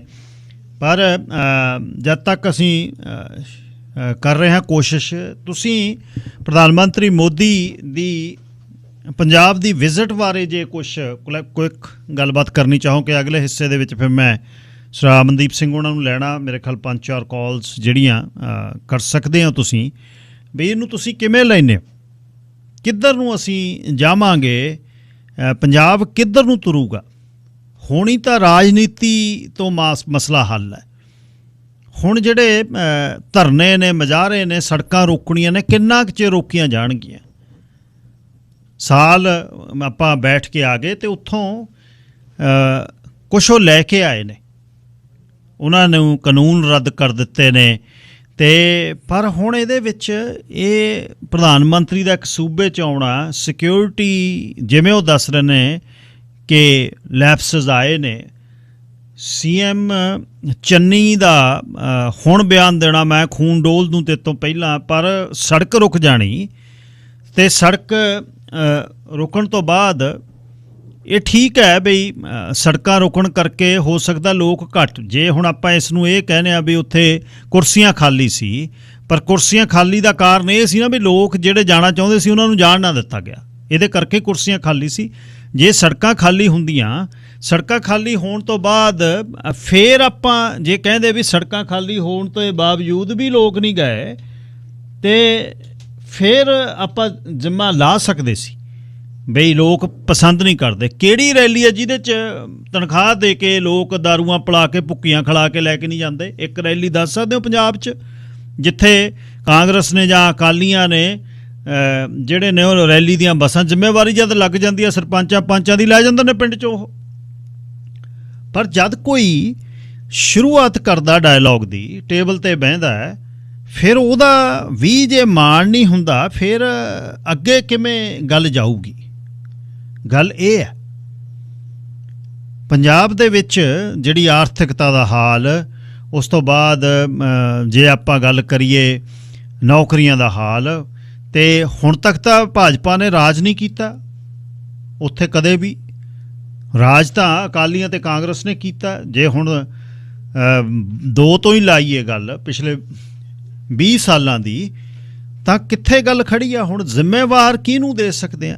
ਸੈਂਟਰ ਦੇ ਵਿੱਚ ਜੇ ਤੁਸੀਂ ਗੱਲ ਕਰਦੇ ਹੋ 84 ਨਵੰਬਰ ਦੇ ਵਿੱਚ ਕਤਲੋਗਾਰਤ ਹੋਈ ਤਾਂ ਇੱਕ ਬੰਦੇ ਨੂੰ, ਸੱਜਣ ਕੁਮਾਰ ਨੂੰ, ਕੀ ਕਾਂਗਰਸ ਜੇ ਸਰਕਾਰ ਹੁੰਦੀ ਉਹ ਅੰਦਰ ਕਰ ਸਕਦੀ ਸੀ? ਜਿਨ੍ਹਾਂ ਦਾ ਆਕਾ ਇਹ ਕਹਿੰਦਾ ਬੜਾ ਦਰਖਤ ਗਿਰਦਾ ਧਰਤੀ ਹਿਲਦੀ ਹੈ, ਉਹ ਫੜ ਕੇ ਆਪਣੇ ਚੇਲਿਆਂ ਬਾਲਕਿਆਂ ਨੂੰ ਅੰਦਰ ਕਰ ਦਿੰਦੇ। ਪਰ ਜੇ ਹੁਣ ਕੋਈ ਚੰਗਾ ਸਾਡੇ ਵੱਲ ਤੁਰਦਾ ਹੈ, ਪੰਜਾਬ ਵੱਲ ਤੁਰਦਾ ਹੈ, ਫਿਰ ਜੇ ਪੰਜਾਬ ਉਹਨੂੰ ਜਿਉਂ ਆਇਆ ਨਹੀਂ ਕਹਿੰਦਾ, ਫਿਰ ਇਹਦਾ ਅਲਟਰਨੇਟਿਵ ਕੀ ਹੋਊਗਾ? ਕਿਸ ਤਰ੍ਹਾਂ ਫਿਰ ਗੱਲ ਇਹ ਸਹੀ ਕਿਵੇਂ ਹੋਊਗੀ? ਕੋਈ ਐਲਾਨ ਉਹਦੇ ਵਿੱਚ ਜਾਂ ਤੁਸੀਂ ਕਿਸੇ ਨੂੰ ਆਉਣ ਨਹੀਂ ਦਿੱਤਾ, ਕੋਈ ਸੈਟੇਲਾਈਟ ਜਿਹੜਾ ਉਹ ਵੱਡਾ ਹਸਪੀਟਲ ਸੀ, ਉਹਦੇ ਬਾਅਦ ਕੁਛ ਹੋਰ ਵੱਡੇ ਜਿਹੜੇ ਐਲਾਨ ਨੇ ਉਹ ਜਿਹੜੇ ਹੋਣੇ ਸੀ ਉਹ ਰਹਿ ਗਏ ਵਿੱਚ ਵਿਚਾਲੇ। ਰਾਜਨੀਤੀ ਇਹਦੇ ਵਿੱਚ ਇੱਕ ਹਿੱਸਾ ਹੋ ਸਕਦੀ ਹੈ, ਇਹਦੇ ਵਿੱਚ ਇਹ ਨਹੀਂ ਹੋ ਸਕਦਾ ਵੀ ਰਾਜਨੀਤੀ ਤੋਂ ਕੋਈ ਚੀਜ਼ ਪ੍ਰੇਰਿਤ ਨਹੀਂ ਹੁੰਦੀ ਹੈ, ਪਰ ਇਹਨੂੰ ਹੁਣ ਤੁਸੀਂ ਆਪਾਂ ਜੇ ਖੁੱਲ੍ਹੇ ਮਨ ਨਾਲ ਸੋਚੀਏ ਫਿਰ ਗੱਲ ਜਾਊ ਕਿੱਧਰ ਨੂੰ? ਇਹ ਕੀ ਹੋਊਗਾ ਇਹਦੇ ਬਾਅਦ? ਜੇ ਆਪਣੇ ਨਾਲ ਕੋਈ ਰਾਜੀ ਹੋ ਰਿਹਾ ਕਿ ਗੱਲ ਉਹ ਕਰਨੀ ਚਾਹੁੰਦੇ ਨੇ, ਪਰ ਫਿਰ ਵੀ ਉਹਨੂੰ ਜੇ ਆਪਾਂ ਉਸੇ ਜਗ੍ਹਾ ਰੱਖਾਂਗੇ ਫਿਰ ਅੱਗੇ ਕਿਵੇਂ ਗੱਲ ਤੁਰੂਗੀ? ਲਾਈਨ ਨੰਬਰ 1 ਤੁਸੀਂ ਏਅਰ ਤੇ ਹੋ ਜੀ, 0074। ਹਾਂਜੀ ਗਿੱਲ ਸਾਹਿਬ ਸਤਿ ਸ਼੍ਰੀ ਅਕਾਲ। ਸਤਿ ਸ਼੍ਰੀ ਅਕਾਲ ਬਾਈ ਜੀ। ਗਿੱਲ ਸਾਹਿਬ ਦੇਖੋ, ਪ੍ਰਧਾਨ ਮੰਤਰੀ ਸਾਹਿਬ ਆਏ ਸੀ, ਉਹਨਾਂ ਨੂੰ ਆਉਣ ਦੇਣਾ ਚਾਹੀਦਾ ਸੀ, ਆਪਣੇ ਵਿਚਾਰ ਰੱਖਣ ਦੇਣੇ ਚਾਹੀਦੇ ਸੀ। ਸਿਆਣਪ ਭਰੀ ਗੱਲ ਤਾਂ ਇਹੀ ਸੀ, ਉਹਨਾਂ ਨੂੰ ਸੁਣਦੇ ਕੀ ਕੁਛ ਪੰਜਾਬ ਲਈ ਲੈ ਕੇ ਆਏ ਆ, ਕੀ ਕੁਛ ਨਹੀਂ ਲੈ ਕੇ ਆਏ। ਉਸ ਤੋਂ ਬਾਅਦ ਵਿਰੋਧ ਕਰੀ ਜਾਂਦੇ, ਬਾਕੀ ਵਿਰੋਧ ਕਰਕੇ ਪ੍ਰਧਾਨ ਮੰਤਰੀ ਨੇ ਝੋਲੀ 'ਚ ਕੁਛ ਪਾ ਕੇ ਤੋਰਿਆ ਉੱਥੋਂ। ਸੋ ਗੱਲਬਾਤ ਜ਼ਰੂਰ ਸੁਣਨੀ ਚਾਹੀਦੀ ਸੀ। ਔਰ ਲੋਕਤੰਤਰ 'ਚ ਦੇਖੋ, ਤੁਹਾਨੂੰ ਜੇ ਅਧਿਕਾਰ ਦਿੱਤਾ ਵਿਰੋਧ ਕਰਨ ਦਾ, ਤਾਂ ਨਾਲ ਇਹ ਵੀ ਨਹੀਂ ਅਧਿਕਾਰ ਦਿੱਤਾ ਵੀ ਸਾਰਾ ਕਾਨੂੰਨ ਹੀ ਤੁਸੀਂ ਹੱਥ 'ਚ ਲੈ ਲਓ। ਸੋ ਪ੍ਰਧਾਨ ਮੰਤਰੀ ਸਾਹਿਬ ਨੂੰ ਜ਼ਰੂਰ ਸੁਣਨਾ ਚਾਹੀਦਾ ਸੀ, ਉਹਨਾਂ ਦੇ ਵਿਚਾਰ ਸੁਣਨੇ ਚਾਹੀਦੇ। ਕੀ ਉਹ ਪੈਕੇਜ ਲੈ ਕੇ ਆਏ, ਉਹ ਵਿੱਚ ਵਿਚਾਲੇ ਸਭ ਕੁਝ ਰਹਿ ਗਿਆ। ਸੋ ਤੁਹਾਡੀ ਗੱਲ ਸੂਝਵਾਨ ਆ ਗਿੱਲ ਸਾਹਿਬ ਵੀ ਰਾਜਨੀਤੀ ਨਾਲ ਹੀ ਹਰ ਗੱਲ ਅੱਗੇ ਵਧਣੀ ਹੈ, ਪੋਲੀਟਿਕਸ ਨਾਲ ਹੀ ਗੱਲ ਵਧਣੀ ਹੈ, ਡਾਇਲਾਗ ਨਾਲ ਹੀ ਗੱਲ ਅੱਗੇ ਵਧਣੀ ਹੈ। ਸੋ ਉਹ ਫੋਨ ਦੇਣਾ ਚਾਹੀਦਾ ਸੀਗਾ ਜੀ। ਥੈਂਕ ਯੂ ਜੀ। ਧੰਨਵਾਦ ਜੀ। ਘੱਟੋ ਘੱਟ 20 ਫੋਨ ਮੈਂ ਅਲੱਗ-ਅਲੱਗ ਪਾਰਟੀ ਪ੍ਰਤੀਨਿਧਾਂ ਦੇ ਨਾਲ ਸਵੇਰੇ ਉੱਠ ਕੇ ਕੀਤੇ, ਜਿਹੜੇ ਇੰਟਲੈਕਚੁਅਲ ਬੰਦੇ ਨੇ, ਥਿੰਕ ਟੈਂਕ ਨੇ। 10 ਬੰਦਿਆਂ ਦੇ ਵਿੱਚੋਂ, ਉਹਨਾਂ 'ਚੋਂ 10 ਬੰਦੇ 20 ਨਾਲ 10 ਦੀਆਂ ਦੀ ਗੱਲ ਹੋਈ, 10 ਦੇ ਵਿੱਚੋਂ 8 ਨੇ ਇਹ ਗੱਲ ਕੀਤਾ ਵੀ ਇਹ ਪੰਜਾਬ ਲਈ ਮਾੜਾ ਹੋਇਆ, ਇਹ ਨਹੀਂ ਹੋਣਾ ਚਾਹੀਦਾ ਸੀ। ਦੇਸ਼ ਦਾ ਇੱਕ ਇਲੈਕਟਡ ਪ੍ਰਾਈਮ ਮਿਨਿਸਟਰ ਹੈ, ਉਹ ਇੱਕ ਵੈਨਿਊ ਸੈੱਟ ਆ। ਜੇ ਬਾਕੀ ਪੋਲੀਟੀਕਲ ਪਾਰਟੀਆਂ ਇਸ ਤਰ੍ਹਾਂ ਕਰਦੀਆਂ ਨੇ ਤਾਂ ਉਹ ਆਉਣ ਦੇਣੇ ਚਾਹੀਦੇ ਸੀ ਉੱਥੇ। ਸੁੱਕੀ ਜੀ, ਲਾਈਨ ਨੰਬਰ 2। ਸਤਿ ਸ਼੍ਰੀ ਅਕਾਲ ਸਾਹਿਬ ਜੀ। ਸਤਿ ਸ਼੍ਰੀ ਅਕਾਲ। ਹਾਂਜੀ ਦੇਖੋ ਜੀ, ਇਹ ਹੋਇਆ ਤਾਂ ਮਾੜਾ, ਪਰ ਜੇ ਆਪਾਂ ਗੱਲ ਕਰੀਏ ਵੀ ਉਹਨਾਂ ਨੇ ਪਹਿਲਾਂ ਉੱਥੋਂ ਦੇ ਕੇ ਤੋਰਿਆ ਦਿੱਲੀੋਂ, ਪਰ ਉਹਨਾਂ ਨੂੰ ਕਿਹੜਾ ਕਿਸੇ ਨੇ ਕਿਹਾ ਸੀਗਾ ਵੀ ਇਹ ਤੁਸੀਂ ਕਾਨੂੰਨ ਤੋਂ ਲੋਕਾਂ ਨੂੰ ਥੋਪੋ। ਉਹਨਾਂ ਦੀਆਂ ਆਪਦੀਆਂ ਗਲਤੀਆਂ ਕਰਕੇ ਉਹਨਾਂ ਨੇ ਮਾਫੀ ਮੰਗ ਕੇ ਇਹਨਾਂ ਨੂੰ ਵਾਪਸ ਕੀਤਾ। ਪਰ ਜਿਹੜੀ ਗੱਲ ਹੈਗੀ ਆ ਵੀ ਆਪਣੇ ਪ੍ਰਧਾਨ ਮੰਤਰੀ ਸਾਹਿਬ ਉੱਥੇ ਗਏ ਸੀ, ਉਹ ਦੇਖੋ ਜੀ ਆਪਣੇ ਸਟੇਟ ਦੇ ਮੁੱਖ ਮੰਤਰੀ ਦੀ ਜ਼ਿੰਮੇਵਾਰੀ ਆ। ਜੇ ਇਹਨਾਂ ਨੇ ਜੇ ਉਹਨਾਂ ਨੂੰ ਨਹੀਂ ਆਪਣੇ ਉੱਥੇ ਰਿਸੀਵ ਕੀਤਾ ਤਾਂ ਇਹਨਾਂ ਦੀ ਗਲਤੀ ਆ ਜੀ। ਪਰ ਇਹ ਚਾਹੁੰਦੇ ਹੀ ਨਹੀਂ ਹੋਣੇ ਜੀ ਅਸੀਂ ਮਤਲਬ ਇਹਨਾਂ ਨੂੰ ਇਹ ਮਤਲਬ ਇੱਥੇ ਆਉਣ ਦਈਏ ਵੀ ਸਾਡੀ ਆਪਣੀ ਸਰਕਾਰ ਹੀ ਰਵੇ। ਸੋ ਇਹ ਕਿ ਆਪਣੇ ਦੇਖਿਆ ਜਾਵੇ ਇਹਨਾਂ ਦਾ ਬਹੁਤ ਵੱਡੀ ਗਲਤੀ ਆ ਜੀ। ਪਰ ਜਿਹੜੇ ਆਪਣੇ ਕਾਲਰ ਸਾਹਿਬ ਕਹਿ ਗਏ ਵੀ ਉਹਨਾਂ ਦੇ ਆਪਾਂ ਨੂੰ ਕਿੰਨਾ ਕੁਛ ਦੇ ਕੇ ਜਾਣਾ ਸੀ, ਸਹੀ ਗੱਲ ਉਹਨਾਂ ਦੀ ਆਪਾਂ ਨੂੰ ਸੁਣਨਾ ਚਾਹੀਦਾ। ਉਹਨਾਂ ਨੂੰ ਆਪਾਂ ਮਤਲਬ ਜੀ ਘਰੇ ਆਏ ਆਪਾਂ ਦੁਸ਼ਮਣ ਨੂੰ ਵੀ ਆਪਾਂ ਮਤਲਬ ਰਿਸੀਵ ਕਰਦੇ ਹਾਂ, ਪਰ ਇਹਦੇ ਵਿੱਚ ਉਹਨਾਂ ਨੂੰ ਸੁਣੋ ਕੀ ਕਹਿੰਦੇ, ਮੁੜ ਕੇ ਤੁਸੀਂ ਆਪਣਾ ਜਿਹੜਾ ਐਜੂਕੇਸ਼ਨ ਕਰਨਾ ਉਹ ਆਪਾਂ ਕਰੀ ਜਾਂਦੇ। ਬਿਲਕੁਲ, ਨਾਲੇ ਕੀਤਾ ਨਾ ਜੀ, ਕਿਸੇ ਨੂੰ ਰੋਕਿਆ ਨਹੀਂ, ਕੀਤਾ। ਇਹਦੇ 'ਚ ਹੁਣ ਸੂਬਾ ਸਰਕਾਰ ਦੀ ਇਹਦੇ 'ਚ ਗਲਤੀ ਵੱਡੀ ਹੈ, ਜਿਹੜੀ ਜ਼ਿੰਮੇਵਾਰੀ ਹੈ CM ਚੰਨੀ ਦੀ ਇਹਦੇ 'ਚ ਵੱਡੀ ਸੀ। ਸਾਹ ਹਰਦੀਪ ਸਿੰਘ, ਲਾਈਨ ਨੰਬਰ 3। ਹਾਂਜੀ ਸਤਿ ਸ੍ਰੀ ਅਕਾਲ ਜੀ। ਜੀ ਸਤਿ ਸ੍ਰੀ ਅਕਾਲ ਬਾਈ ਜੀ। ਪੰਜਾਬ ਸਰਕਾਰ ਦਾ ਫੇਲੀਅਰ ਰਿਹਾ ਜੀ ਇਹ ਬਹੁਤ ਬੜਾ। ਕਿਸਾਨਾਂ ਨੇ ਆਪਣਾ ਕੰਮ ਕਰਨਾ ਸੀ, ਸਰਕਾਰ ਆਪਣਾ ਕੰਮ ਕਰਦੀ। ਜੇ ਮੈਂ ਆਪਣੀ ਜਗ੍ਹਾ ਸੋਚਾਂ ਬੈਠ ਕੇ, ਇੱਕ ਪਾਸੇ ਤਾਂ ਮੇਰੀ ਖੁੰਦਕ ਹੈ PM ਮੋਦੀ ਨਾਲ ਕਿ ਹਾਂ ਉਹਨੇ ਰੂਲ ਲੈ ਕੇ ਆਂਦੇ, ਦੂਜੇ ਪਾਸੇ ਚਲੋ ਇੱਕ ਪਾਸੇ ਮੋੜਾ ਵੀ ਪਾ ਲਿਆ ਉਹਨੇ, ਠੀਕ ਹੈ। ਉੱਥੇ ਆਪਾਂ ਨੂੰ ਇੱਕ ਨੋਰਮਲ ਜੇ ਇਨਸਾਨ ਹੋ ਜਾਣਾ ਚਾਹੀਦਾ ਵੀ ਕੋਈ ਨਹੀਂ, ਜਦੋਂ ਇਹ ਦੁਬਾਰਾ ਕਰੇਗਾ ਕੋਈ ਏਦਾਂ ਦੀ ਆਪਾਂ ਦੁਬਾਰਾ ਦੇਖ ਲਾਂਗੇ, ਠੀਕ ਹੈ। ਇਹਦੇ ਨਾਲ ਪੰਜਾਬ ਪ੍ਰਤੀ ਜਾਂ ਪੰਜਾਬ ਦੇ ਲੋਕਾਂ ਪ੍ਰਤੀ, ਖਾਸ ਕਰਕੇ ਪੰਜਾਬ ਸਰਕਾਰ ਪ੍ਰਤੀ ਉਹਨਾਂ ਦੇ ਮਨ 'ਚ ਖੁੰਦਕ ਵਧੀ ਹੈ। ਇਹ ਬਹੁਤ ਇਹ ਟਾਈਮ ਦੱਸੂਗਾ, ਹੁਣ ਅਗਲਾ ਮਹੀਨਾ 2 ਮਹੀਨੇ ਦੱਸਣਗੇ ਕਿ ਮੋਦੀ ਨੂੰ ਜਿਹੜਾ ਇਹਨੇ ਬੜਾ ਨੋਟਿਸ ਲਿਆ ਜੀ ਉਹਨਾਂ ਨੇ, ਇਹ ਕੇਂਦਰ ਸਰਕਾਰ ਨੇ ਬਹੁਤ ਬੜਾ। ਤੁਸੀਂ ਕੱਲ ਦੇ ਰਾਤ ਦੇ ਤੁਸੀਂ ਦਿੱਲੀ ਦੀ ਉਹਨਾਂ ਦੀ ਲੀਡਰਸ਼ਿਪ ਦੇ ਬਿਆਨ ਸੁਣਿਓ, ਉਹ ਬਿਆਨ ਕੀ ਕਹਿੰਦੇ ਨੇ, ਫਿਰ ਤੁਹਾਨੂੰ ਉਹਦੀ ਗੱਲ ਦਾ ਪਤਾ ਲੱਗਦਾ ਵੀ ਉਹ ਕਿੰਨੀ ਇਸ ਸਮੇਂ ਕੋਫਤ ਦੇ ਵਿੱਚ ਨੇ। ਬਿਲਕੁਲ ਜੀ, ਬਿਲਕੁਲ ਬਹੁਤ ਬੜੀ ਗੱਲ ਹੈ। ਬਹੁਤ ਢਿੱਲ ਹੋਈ ਹੈ ਜੀ। ਇੱਕ ਪੁਲ ਤੇ ਖੜ ਜਾਣੀ ਜਾ ਕੇ ਉਹਦੀ ਗੱਡੀ ਜਾ ਕੇ ਉਹਨੂੰ 15-20 ਮਿੰਟ ਲੱਗ ਜਾਣੇ, ਉਹ ਬਹੁਤ ਬੜੀ ਗੱਲ ਹੈ। ਕੁਝ ਵੀ ਹੋ ਸਕਦਾ ਸੀ ਜੇ ਦੇਖਿਆ ਜਾਵੇ। ਅਸਲ 'ਚ ਸਭ ਤੋਂ ਬੜੀ ਨਾਕਾਮੀ ਇਹ ਚੰਨੀ ਸਰਕਾਰ ਦੀ ਹੈ ਜੀ, ਪੰਜਾਬ ਦੀ ਸਭ ਤੋਂ ਬੜੀ। ਬਿਲਕੁਲ ਜੀ, ਧੰਨਵਾਦ ਜੀ। ਸਰਦਾਰ ਪ੍ਰਭਜੋਤਪਾਲ ਸਿੰਘ ਜੀ, ਲਾਈਨ ਨੰਬਰ 4। ਵਾਹਿਗੁਰੂ ਜੀ ਕਾ ਖਾਲਸਾ, ਵਾਹਿਗੁਰੂ ਜੀ ਕਾ ਖਾਲਸਾ, ਵਾਹਿਗੁਰੂ ਜੀ ਫਤਿਹ ਵੀਰ ਜੀ। ਹਾਂਜੀ ਸਿੰਘ ਸਾਹਿਬ, ਦੇਖੋ ਮੈਂ ਜਿਹੜੀ ਗੱਲ ਕਰਨੀ ਚਾਹੁੰਦਾ, ਠੀਕ ਹੈ ਪੰਜਾਬ ਸਰਕਾਰ ਨੇ ਆਪਣਾ ਬਣਦੀ ਜ਼ਿੰਮੇਵਾਰੀ ਨਹੀਂ ਨਿਭਾਈ ਹੋਈ ਜੀ, ਪਰ ਜਿਹੜੇ ਪ੍ਰਧਾਨ ਮੰਤਰੀ ਦਾ ਰਾਊਟ ਹੈਗਾ ਹੈ, ਪ੍ਰਧਾਨ ਮੰਤਰੀ ਦੀ ਜਿਹੜੀ ਰਾਖੀ ਕਰਨੀ, ਪ੍ਰਧਾਨ ਮੰਤਰੀ ਸਾਰਾ ਜਿਹੜਾ ਪ੍ਰਬੰਧ ਕਰਨਾ ਆ, ਪ੍ਰਧਾਨ ਮੰਤਰੀ ਦੀ ਆਪਣੀ ਸਿਕਿਉਰਿਟੀ ਆ, ਸਭ ਕੁਝ ਉਹਦਾ ਆਪਣਾ ਹੈਗਾ ਆ। ਉੱਥੇ ਆ ਕੇ ਜਿਹੜਾ ਉਹ ਇੱਕ ਪੌਦੇ ਉੱਤੇ ਪ੍ਰਧਾਨ ਮੰਤਰੀ ਨੂੰ ਇਸ ਤਰ੍ਹਾਂ ਰੋਕ ਲੈਣਾ, ਤੇ ਠੀਕ ਆ ਪੰਜਾਬ ਸਰਕਾਰ ਨੂੰ ਇਹ ਚੰਨੀ ਹੋਣਾ ਨੂੰ, ਮੈਂ ਤੁਹਾਨੂੰ ਪਤਾ ਆ ਕਾਂਗਰਸ ਦੇ ਹੱਕ 'ਚ ਨਹੀਂ ਹੈਗਾ, ਚੰਨੀ ਹੋਣਾ ਦੇ ਕੋਈ ਹੱਕ 'ਚ ਨਹੀਂ, ਪਰ ਇਹ ਜਿਹੜੀ ਇੱਕ ਡਰਾਮਾ ਕੀਤਾ ਜਾ ਰਿਹਾ ਹੁਣ ਪੰਜਾਬ ਦੇ ਵਿੱਚ। ਪਹਿਲਾਂ BSF ਲਿਆਂਦੀ ਗਈ 50 ਕਿਲੋਮੀਟਰ ਦਾ ਏਰੀਆ ਤਾਂ ਆਲਰੇਡੀ ਜਿਹੜਾ ਆ ਸੈਂਟਰ ਨੇ ਆਪਣੇ ਥੱਲੇ ਲੈ ਲਿਆ ਆ, ਮੰਨੀਏ ਚਾਹੇ ਨਾ ਮੰਨੀਏ। ਅਸੀਂ ਉਹ ਹਾਲਾਤ ਦੇਖੇ ਆ ਜਦੋਂ ਸੈਂਟਰ ਫੋਰਸਿਸ ਆ ਗਈਆਂ ਸੀ, ਤਾਂ ਪੰਜਾਬ ਪੁਲਿਸ ਤੇ ਦੂਜਾ ਸੈਂਟਰ ਫੋਰਸਿਸ ਦੇ ਕੀ ਅਖਤਿਆਰ ਸੀ, ਤਾਂ ਹੁਣ ਅੱਜ ਕੱਲ੍ਹ ਕਿੱਧਰ ਨੂੰ ਇਹ ਰਵੱਈਆ ਚੱਲ ਰਿਹਾ ਹੈਗਾ। ਜਿੱਥੇ ਦੇਖੀਏ ਅਮਰਿੰਦਰ ਸਿੰਘ, ਸੁਖਬੀਰ ਬਾਦਲ ਸਾਹਿਬ ਤੇ ਹੋਰ ਆਪਣੇ ਭਗਵੰਤ ਮਾਨ ਨੂੰ ਵੀ ਆਲਰੇਡੀ ਕਹਿਣ ਡਏ ਆ ਵੀ ਸਾਨੂੰ ਜਿਹੜਾ ਆ ਜੀ ਇੱਥੇ ਜਿਹੜਾ ਰਾਜ ਆ ਉੱਥੇ ਰਾਸ਼ਟਰਪਤੀ ਹੋਣਾ ਚਾਹੀਦਾ ਹੈ। ਸੋ ਇਹ ਚੰਗੇ ਪਾਸੇ ਨੂੰ ਜਿਹੜਾ ਰਵੱਈਆ ਨਹੀਂ ਹੈਗਾ। ਇਹ ਮੈਨੂੰ ਲੱਗਦਾ ਹੈ ਵੀ ਜਿੱਦਾਂ ਅੱਗੇ ਬੌਂਬਿੰਗ ਕੀਤੀ ਜਾਂਦੀ ਸੀ, ਆਪਣੇ ਫੌਜੀਆਂ ਨੂੰ ਮਾਰਿਆ ਜਾਂਦਾ ਸੀ, ਉਹੋ ਜਿਹਾ ਰਵੱਈਆ ਹੈਗਾ ਆ ਪੰਜਾਬ ਨੂੰ ਦਾਅ ਤੇ ਲਾ ਕੇ ਤੇ ਜਿਹੜਾ ਬਾਕੀ ਹਿੰਦੁਸਤਾਨ ਹੈ ਦਿੱਤਣ ਦੀ ਜਿਹੜੀ ਕੋਸ਼ਿਸ਼ ਹੈਗੀ ਆ। ਜਿਹੜਾ ਮੋਦੀ ਸਾਹਿਬ ਹੁਣੀ ਜੇ ਐਲਾਨ ਕਰਨੇ ਹੁੰਦੇ ਤਾਂ ਦਿੱਲੀ ਬੈਠੇ ਵੀ ਕਰ ਸਕਦੇ। ਮੈਂ ਹੁਣ ਸੁਣ ਰਿਹਾ ਸੀ ਇੱਕ ਹੋਰ ਰੇਡੀਓ ਤੇ, ਉੱਥੇ ਭਾਜਪਾ ਵਾਲੇ ਜਿਹੜੇ ਆ ਉਹ ਕਹਿੰਦੇ ਵੀ ਜਦੋਂ ਸਾਨੂੰ ਵੀ 40-50 ਗੱਡੀਆਂ ਦੇ ਕਾਫਲੇ ਨੂੰ ਜਾਣ ਦਿੱਤਾ ਤਾਂ ਅਸੀਂ ਜਿਹੜਾ ਆ ਬੰਦ ਕਰ ਦਿੱਤਾ, ਅਸੀਂ ਜਿਹੜਾ ਪ੍ਰੋਟੈਸਟ ਕਰਨਾ ਸ਼ੁਰੂ ਕਰ ਦਿੱਤਾ। ਸੋ ਜਿੱਦਾਂ ਵੀ ਇਹ ਕਹਿਣਾ ਵੀ ਸਿਰਫ ਤੇ ਸਿਰਫ ਇਹ ਜੋ ਵੀਦਾ ਆ ਉਹ ਹੈਗਾ ਆ, ਉਹ ਤੋਂ ਅੱਗੇ ਸਾਨੂੰ ਜਿਹੜਾ ਇਹਦੀ ਜਿਹੜਾ ਨਜ਼ਰੀਏ ਨਾਲ ਦੇਖਣਾ ਚਾਹੀਦਾ। ਸਾਡਾ ਸੈਂਟਰ ਸਰਕਾਰ ਕਰਦੀ ਖਾਲਸਾ ਫਤਿਹ ਜੀ, ਧੰਨਵਾਦ। ਹੁਣ ਮੇਰਾ ਖਬਰਾਂ ਦਾ ਸਮਾਂ ਜੀ, ਮੈਂ ਬੇਨਤੀ ਕਰਦਾ, ਤੁਸੀਂ 5-6 ਕਾਲਰ ਵੇਟ ਕਰ ਰਹੇ ਹੋ, ਸਾਰਿਆਂ ਦਾ ਧੰਨਵਾਦ ਹੈ। ਤੇ ਕੁਝ ਕਾਲਰਾਂ ਤੋਂ ਮੈਂ ਮਾਫੀ ਚਾਹੁੰਦਾ। ਪਹਿਲੀ ਵਾਰ ਜਦ ਆਪਾਂ ਪਹਿਲੇ ਵਿਸ਼ੇ ਤੇ ਗੱਲ ਕਰ ਰਹੇ ਸੀ, ਤੁਸੀਂ 3-4 ਜਣਿਆਂ ਨੇ, ਬਰਾੜ ਸਾਹਿਬ, ਸਰਾ ਮੋਹਨ ਸਿੰਘ ਹੋਣੀ ਤੇ ਦਵਿੰਦਰ ਸਿੰਘ ਹੋਣੀ, ਮਾਫੀ ਹੈ ਜੀ, ਮੈਂ ਅਗਲੀ ਸੈਗਮੈਂਟ ਸ਼ੁਰੂ ਕਰਨੀ ਆ।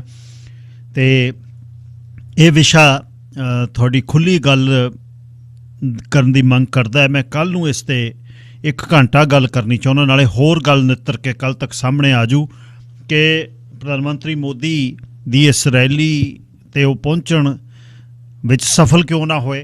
ਅਤੇ ਸਾਰਿਆਂ ਨੂੰ ਮੈਂ ਖੁੱਲ੍ਹਾ ਮੌਕਾ ਕੱਲ੍ਹ ਨੂੰ ਦੇਣਾ ਚਾਹੁੰਦਾ ਹੈ ਕਿ 10 ਤੋਂ 11 ਤੱਕ ਕਿ ਤੁਸੀਂ ਆਪਣੀ ਗੱਲ ਰੱਖ ਸਕੋ, ਕਿਉਂਕਿ ਪੰਜਾਬ ਦੇ ਖੈਰ ਖੁਆਹ ਹੋਣ ਕਰਕੇ ਆਪਾਂ ਜਾਂ ਪੰਜਾਬ ਦੀ ਗੱਲ ਕਰਦੇ ਹਾਂ, ਤੜਫਦੇ ਹਾਂ ਇੱਥੇ ਬੈਠੇ ਕਿ ਪੰਜਾਬ ਵਸਦਾ ਰਹੇ। ਅਤੇ ਪੰਜਾਬ ਦਾ ਜੇ ਕੋਈ ਸਥਾਈ ਹੱਲ ਹੈ ਜਿਹੜਾ ਉਹ ਫਿਰ ਕਿਵੇਂ ਹੋ, ਰਾਜਨੀਤੀ ਜਿਹੜੀ ਹੈ ਜਾਂ ਇਵੈਂਚੁਅਲੀ ਜਿਹੜੀ ਗੱਲ ਕਹਿੰਦੇ ਨੇ ਕਿ ਸੰਵਾਦ ਆ, ਜਿਹੜਾ ਡਾਇਲੋਗ ਹੈ, ਉੱਥੇ ਜਾ ਕੇ ਤੁਸੀਂ ਬਹਿਣਾ, ਉਹ ਸ਼ੁਰੂ ਨਹੀਂ ਹੋ ਰਹੇ, ਉਹਨਾਂ ਵਿੱਚ ਖੜਜਗਣ ਪੈਂਦਾ। ਇਸ 'ਤੇ ਕੱਲ੍ਹ ਨੂੰ ਗੱਲ ਕਰਾਂਗਾ। ਹੁਣ ਸਰ ਅਮਰਦੀਪ ਸਿੰਘ ਜੀ ਆਸਟ੍ਰੇਲੀਆ ਤੋਂ ਮੇਰੇ ਨਾਲ ਨੇ, ਜਿਹੜੇ ਆਪਾਂ ਹਰ ਵਾਰ ਗੱਲ ਕਰਦੇ ਹਾਂ। ਅੱਜ ਸਰਦਾਰ ਸਾਹਿਬ ਦੀ ਚੌਥੀ ਸੈਗਮੈਂਟ ਹੈ, ਜ਼ਿੰਦਗੀ ਦੇ ਰੰਗ ਦੇ ਵਿੱਚ ਮੰਦਾਵਣੀ, ਉਹ ਮੇਰੇ ਨਾਲ ਨੇ। ਸਰਦਾਰ ਅਮਰਦੀਪ ਸਿੰਘ ਜੀ, ਸਵਾਗਤ ਬਹੁਤ-ਬਹੁਤ। ਵਾਹਿਗੁਰੂ ਜੀ ਕਾ ਖਾਲਸਾ, ਵਾਹਿਗੁਰੂ ਜੀ ਕੀ ਫਤਿਹ। ਵਾਹਿਗੁਰੂ ਜੀ ਕਾ ਖਾਲਸਾ, ਵਾਹਿਗੁਰੂ ਜੀ ਕੀ ਫਤਿਹ। ਔਰ ਸਾਰੇ ਸਮੂਹ ਸ਼ੇਰੇ ਪੰਜਾਬ ਦੇ ਸਰੋਤੇ ਜ਼ਿੰਦਗੀ ਦਾ ਰੰਗ ਜਿਹੜਾ ਸੁਣ ਰਹੇ ਨੇ, ਉਹਨਾਂ ਨੂੰ ਵੀ ਸਤਿਕਾਰ ਦੇ ਨਾਲ ਸਤਿ ਸ੍ਰੀ ਅਕਾਲ ਜੀ। ਮਾਫੀ ਚਾਹੁੰਦਾ ਜੀ, ਪਹਿਲਾਂ ਸ਼ੋਅ ਪਹਿਲਾਂ ਹੁੰਦਾ ਸੀ 2 ਘੰਟੇ, ਤੇ ਇਹਦੇ ਕਰਕੇ ਮੈਂ ਤੁਹਾਨੂੰ ਦੱਸ ਨਾ ਸਕਿਆ ਤੇ ਤੁਸੀਂ ਉਡੀਕਦੇ ਰਹੇ। ਤੇ ਅੱਜ ਆਪਾਂ ਪਿਛਲੀ ਵਾਰ ਗੱਲ ਇੱਥੇ ਛੱਡੀ ਸੀ ਕਿ ਮੂਲ ਮੰਤਰ ਦੇ ਵਿੱਚ ਤੁਸੀਂ ਉਸ ਨੂੰ ਆਪਣੀ ਬੁੱਧੀ ਦੇ ਰਾਹੀਂ ਸਾਨੂੰ ਸਮਝਾਓਗੇ ਕਿ ਬਈ ਮੂਲ ਮੰਤਰ ਦੇ ਵਿੱਚ ਹੈ ਕੀ। ਜਿੱਥੋਂ ਤੁਸੀਂ ਪਿਛਲੀ ਵਾਰ ਦੱਸਿਆ ਕਿ ਵਿਜ਼ਡਮ ਜਾਂ ਉਹ ਚਾਨਣ ਜਾਂ ਉਹ ਮੂਲ ਹੈ, ਉਸ ਤੋਂ ਉਹ ਪਿਛਲੀ ਵਾਰ ਤੁਸੀਂ ਉਹ ਗੱਲ ਕਹੀ ਸੀ ਤੇ ਉੱਥੋਂ ਹੀ ਅੱਗੇ ਆਪਾਂ ਚੱਲਾਂਗੇ ਤੇ ਜਿਸ ਤਰ੍ਹਾਂ ਤੁਸੀਂ ਚਾਹੋ। ਹਾਂਜੀ ਸਰਦਾਰ ਸਾਹਿਬ, ਕੋਈ ਗੱਲ ਨਹੀਂ, ਵੈਸੇ ਇਹ ਸਮਾਂ ਅੱਗੇ ਪਿੱਛੇ ਹੁੰਦਾ ਰਹਿੰਦਾ, ਪਰ ਜਦੋਂ ਆਪਾਂ ਗੁਰੂ ਦੀ ਗੱਲ, ਹਾਂਜੀ ਗੁਰੂ ਦੀ ਗੱਲ ਚੱਲਦੀ ਆ, ਹਰੀ ਦੀ ਕਥਾ ਚੱਲਦੀ ਆ, ਪ੍ਰਮਾਤਮਾ ਦੀ ਚੱਲਦੀ ਆ, ਤਾਂ ਸਮਾਂ ਜਿਹੜਾ ਆ ਉਹ ਅਕਾਲ ਹੋ ਜਾਂਦਾ, ਸਮਾਂ ਨਹੀਂ ਰਹਿੰਦਾ। ਧੰਨਵਾਦ। ਚੰਗਾ ਲੱਗਦਾ ਜਿਹੜੇ ਸਾਰੇ ਹੀ ਸਰੋਤੇ ਵੀ ਸੁਣਦੇ ਨੇ। ਮੈਂ ਇੱਥੇ ਸ਼ੁਰੂ 'ਚ ਐਕਨੋਲੇਜ ਕਰਨਾ ਚਾਹਾਂਗਾ ਸਭ ਨੂੰ, ਕਿਉਂਕਿ ਮੈਨੂੰ ਪਰਸਨਲੀ ਵੀ ਮੈਸੇਜ ਆ ਰਹੇ ਨੇ ਕੈਨੇਡਾ ਤੋਂ ਤੇ ਕਿ ਉਹਨਾਂ ਨੂੰ ਚੰਗਾ ਲੱਗਦਾ ਸ਼ੇਰੇ ਪੰਜਾਬ ਤੇ ਸੁਣਨਾ, ਤੇ ਬਹੁਤ ਬਹੁਤ ਧੰਨਵਾਦ। ਪਿਛਲੀ ਵਾਰੀ ਮੈਂ ਥੋੜਾ ਬਰੀਫਲੀ ਇੱਕ ਵਾਰੀ ਆਪਣੇ ਸਰੋਤਿਆਂ ਨੂੰ ਰਿਮਾਇੰਡ ਕਰਾ ਦਾਂ ਕਿ ਜਿਹੜਾ ਮੂਲ ਮੰਤਰ ਹੈ, ਜੋ ਮੂਲ ਮੰਤਰ ਗੁਰੂ ਸਾਹਿਬ ਨੇ ਸਾਨੂੰ ਦਿੱਤਾ ਹੈ, ਉਹ ਹੁਕਮ ਰੂਪ ਦੇ ਵਿੱਚ ਦਿੱਤਾ, ਜਿਹੜੀ ਮੈਨੂੰ ਸਮਝ ਆਉਂਦੀ ਆ। ਤੇ ਅਗਰ ਸਾਨੂੰ ਜਪਣਾ ਚਾਹੀਦਾ ਹੈ ਤਾਂ ਮੂਲ ਮੰਤਰ ਹੀ ਜਪਣਾ ਚਾਹੀਦਾ, ਕਿਉਂਕਿ ਇਹ ਸਾਡੇ ਗੁਰੂ ਸਾਹਿਬ ਦਾ ਹੁਕਮ ਹੈ ਔਰ ਸਾਨੂੰ ਇਹ ਮੂਲ ਤੱਕ ਲੈ ਜਾਂਦਾ ਹੈ। ਮੂਲ ਤੱਕ ਕਿਵੇਂ ਲੈ ਜਾਂਦਾ, ਪਿਛਲੀ ਵਾਰੀ ਵੀ ਆਪਾਂ ਸਾਂਝਾ ਕੀਤਾ ਸੀ, ਤੇ ਅੱਜ ਆਪਾਂ ਥੋੜਾ ਵਿਸਥਾਰ ਦੇ ਨਾਲ ਮੂਲ ਮੰਤਰ ਦੇ ਵਿੱਚ ਜਿਹੜੇ 12 ਪ੍ਰੋਪਰਟੀਜ਼ ਹੈ, 12 ਗੁਣ ਹੈ ਸਿੰਗੂਲੈਰਿਟੀ ਦੀਆਂ, ਉਸ ਮੂਲ ਦੀਆਂ, ਉਹਦੇ ਬਾਰੇ ਆਪਾਂ ਚਾਨਣਾ ਪਾਉਣ ਦੀ ਕੋਸ਼ਿਸ਼ ਕਰਾਂਗੇ ਜਿੰਨੀ ਕਿ ਸਾਨੂੰ ਸਮਝ ਹੈ। ਤੇ ਇਹ ਅਲਟੀਮੇਟ ਨਹੀਂ ਹੈਗੀ, ਕਿਉਂਕਿ ਪਰਸਪੈਕਟਿਵ ਇਹ ਬਹੁਤ ਵੱਡਾ ਵਿਸ਼ਾ, ਸਾਰਾ ਗੁਰੂ ਗ੍ਰੰਥ ਸਾਹਿਬ ਹੀ ਮੂਲ ਮੰਤਰ ਦੀ ਐਕਸਪਲੇਨੇਸ਼ਨ ਤੇ ਹੈ ਜੀ। ਤੇ ਦੂਸਰੀ ਜਿਹੜੀ ਜਪਜੀ ਸਾਹਿਬ ਦੀ ਬਾਣੀ ਹੈ, ਉਸ ਤੋਂ ਹੇਠਾਂ, ਜਪ ਤੋਂ ਹੇਠਾਂ, ਉਹ ਸਾਰੇ ਹੀ ਉਹ ਇੱਕ ਸਿੰਗੂਲੈਰਿਟੀ ਦੀ ਗੱਲ ਕਰਦੇ ਨੇ ਕਿ ਇਹ ਜਿਹੜੀ ਇੱਕ ਸਿੰਗੂਲੈਰਿਟੀ ਦੀ ਅਵਸਥਾ ਹੈ ਜਿਹੜੀ ਅਸੀਂ ਪਾਉਣੀ ਹੈ ਇਸ ਡੁਐਲਿਟੀ ਦੇ ਵਿੱਚ, ਦੁਨੀਆ ਦੇ ਵਿੱਚ, ਉਸ ਅਵਸਥਾ ਦੇ ਕੀ ਗੁਣ ਨੇ, ਹੋਰ ਉਸਦੀ ਹੋਰ ਐਕਸਪਲੇਨੇਸ਼ਨ ਹੈ, ਉਸਨੂੰ ਕਿੱਦਾਂ ਪਾਇਆ ਜਾਂਦਾ, ਕਿੱਦਾਂ ਸੁਣਿਆ ਜਾਂਦਾ, ਗਾਇਆ ਜਾਂਦਾ, ਜਪਿਆ ਜਾਂਦਾ, ਮੰਨਿਆ ਜਾਂਦਾ ਆ। ਫਿਰ ਉਸ ਨੂੰ ਜਿਹੜੇ ਹੋਰ ਧਰਮਾਂ ਦੇ ਲੋਕ ਨੇ ਇਸ ਸਿੰਗੂਲੈਰਿਟੀ ਨੂੰ ਉਹ ਕਿਸ ਐਂਗਲ ਤੋਂ ਦੇਖਦੇ ਨੇ, ਜੋਗੀ ਕਿਸ ਐਂਗਲ ਤੋਂ ਦੇਖਦੇ ਨੇ, ਪੰਡਤ, ਮੌਲਵੀ, ਇਸਲਾਮ ਦਾ ਕੀ ਪਰਸਪੈਕਟਿਵ ਹੈ। ਤੇ ਫਿਰ ਉਸ ਦੇ ਵਿੱਚ 5 ਖੰਡ ਵੀ ਆ ਜਾਂਦੇ ਨੇ ਕਿ ਇਹਦੀਆਂ ਅਚੀਵ ਕਰਨ ਦੀਆਂ, ਸਿੰਗੂਲੈਰਿਟੀ ਜਾਂ ਕਹਿ ਲਓ ਕਿ ਏਕ ਓਂਕਾਰ ਨੂੰ ਦੀ ਅਵਸਥਾ ਤੱਕ ਪਹੁੰਚਣ ਲਈ 5 ਅਵਸਥਾ ਵੀ ਡਿਫਾਈਨ ਕੀਤੀਆਂ, ਧਰਮ ਖੰਡ, ਗਿਆਨ ਖੰਡ, ਸਰਮ ਖੰਡ ਤੇ ਸੱਚਖੰਡ, ਕਰਮ ਖੰਡ ਤੇ ਸੱਚਖੰਡ। ਸੋ ਇਹ ਸਾਰੀ ਜਿਹੜੀ ਸਿੰਗੂਲੈਰਿਟੀ ਦੀ ਫਿਰ ਇੱਕ ਓਵਰਵਿਊ ਗੁਰੂ ਸਾਹਿਬ ਨੇ ਦਿੱਤਾ ਆ ਜੀ।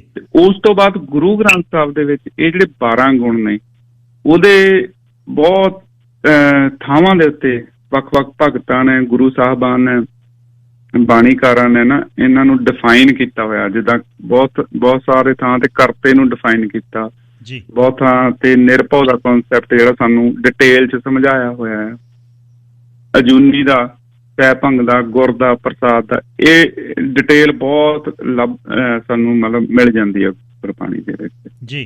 ਤੇ ਇੱਕ ਪੈਰਾਮੀਟਰ ਆਪਾਂ ਹੋਰ ਪਹਿਲਾਂ ਜਾਣਨਾ ਆ ਕਿ ਅਸੀਂ ਕਹਿੰਦੇ ਆ ਕਿ ਗੋਡ ਇਜ਼ ਵਨ ਜੀ ਇੰਗਲਿਸ਼ ਦੇ ਵਿੱਚ।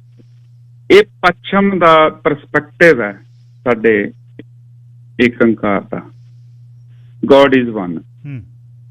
ਉਹ ਅਸੀਂ ਏਦਾਂ ਸਮਝਦੇ ਹਾਂ, ਅਸੀਂ ਵੀ ਪੱਛਮ ਨੂੰ ਜਾਂ ਇੰਗਲਿਸ਼ ਪੜ੍ਹਦੇ ਹਾਂ ਕਿ ਗੋਡ ਬਹੁਤ ਨੇ ਦੁਨੀਆ ਦੇ ਵਿੱਚ, ਉਹ ਸਾਰੇ ਇੱਕੋ ਹੀ ਆ। ਸਾਨੂੰ ਇਹ ਸਾਡੇ ਜਿਹੜੇ ਪੱਛਮ ਦੇ ਵਿੱਚ ਜੰਮੇ ਆ ਜਾਂ ਪੱਛਮ ਦੀ ਫਿਲਾਸਫੀ ਨੂੰ ਦੇਖਦੇ ਹਾਂ, ਅਸੀਂ ਇਸ ਤਰ੍ਹਾਂ ਇਹਨੂੰ ਸਮਝ ਲਈਦਾ ਵੀ ਗੋਰਿਆਂ ਦਾ ਵੱਖਰਾ ਗੁਰੂ ਹੈ, ਕਿਸੇ ਵੱਖਰਾ ਮਤਲਬ ਗੋਡ ਹੈ, ਸਾਰਿਆਂ ਦੇ ਵੱਖਰੇ ਵੱਖਰੇ ਗੋਡ ਹੈ, ਪਰ ਉਹ ਇੱਕ ਹੈ ਜੀ, ਹਨਾ, ਸਾਰੇ ਇੱਕੋ ਹੀ ਆ ਜੀ।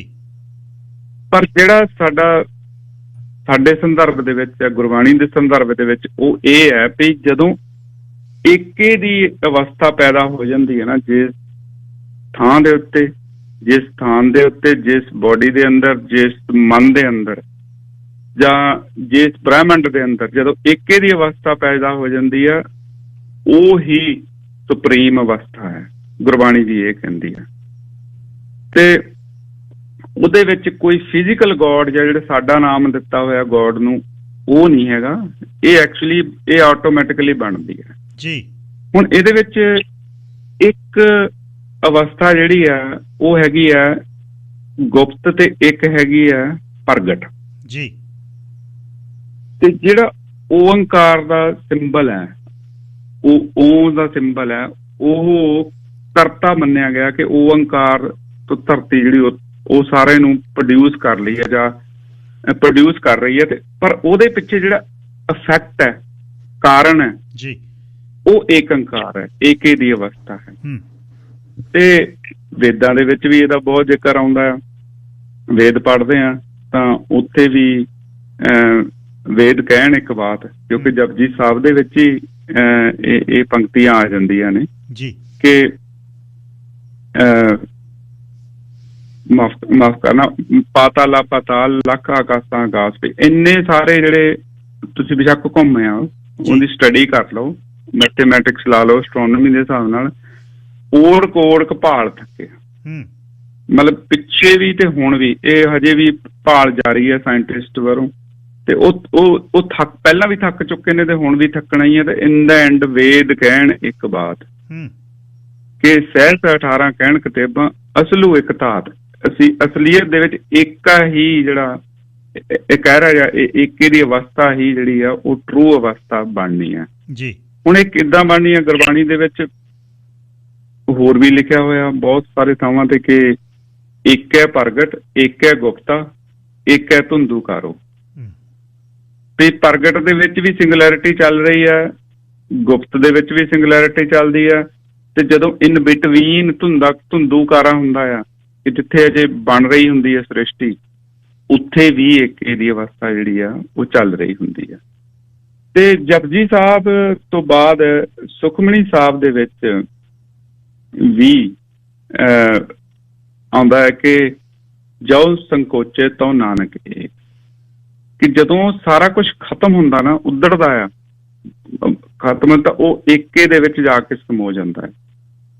ਹੁਣ ਇਸ ਏਕੇ ਦੇ ਗੁਣਾਂ ਦੇ ਵੱਲ ਚੱਲਦੇ ਆ ਕਿ ਜਿਹੜਾ ਇੱਕ ਓੰਕਾਰ ਹੈ, ਜਿਹੜਾ ਕਿ ਓੰਕਾਰ ਹੈ ਜੇ ਪੋਟੈਂਸ਼ੀਅਲ ਫਾਰਮ ਦੇ ਵਿੱਚ ਇਹਨੇ ਹਜੇ ਗਾਂ ਪ੍ਰੋਡਿਊਸ ਕਰਨਾ ਹੈ, ਪਰ ਹਜੇ ਸਿੰਗੂਲੈਰਿਟੀ ਜਾਂ ਡੂਅਲਿਟੀ ਵੱਲ ਨੂੰ ਜਾਣਾ ਆ।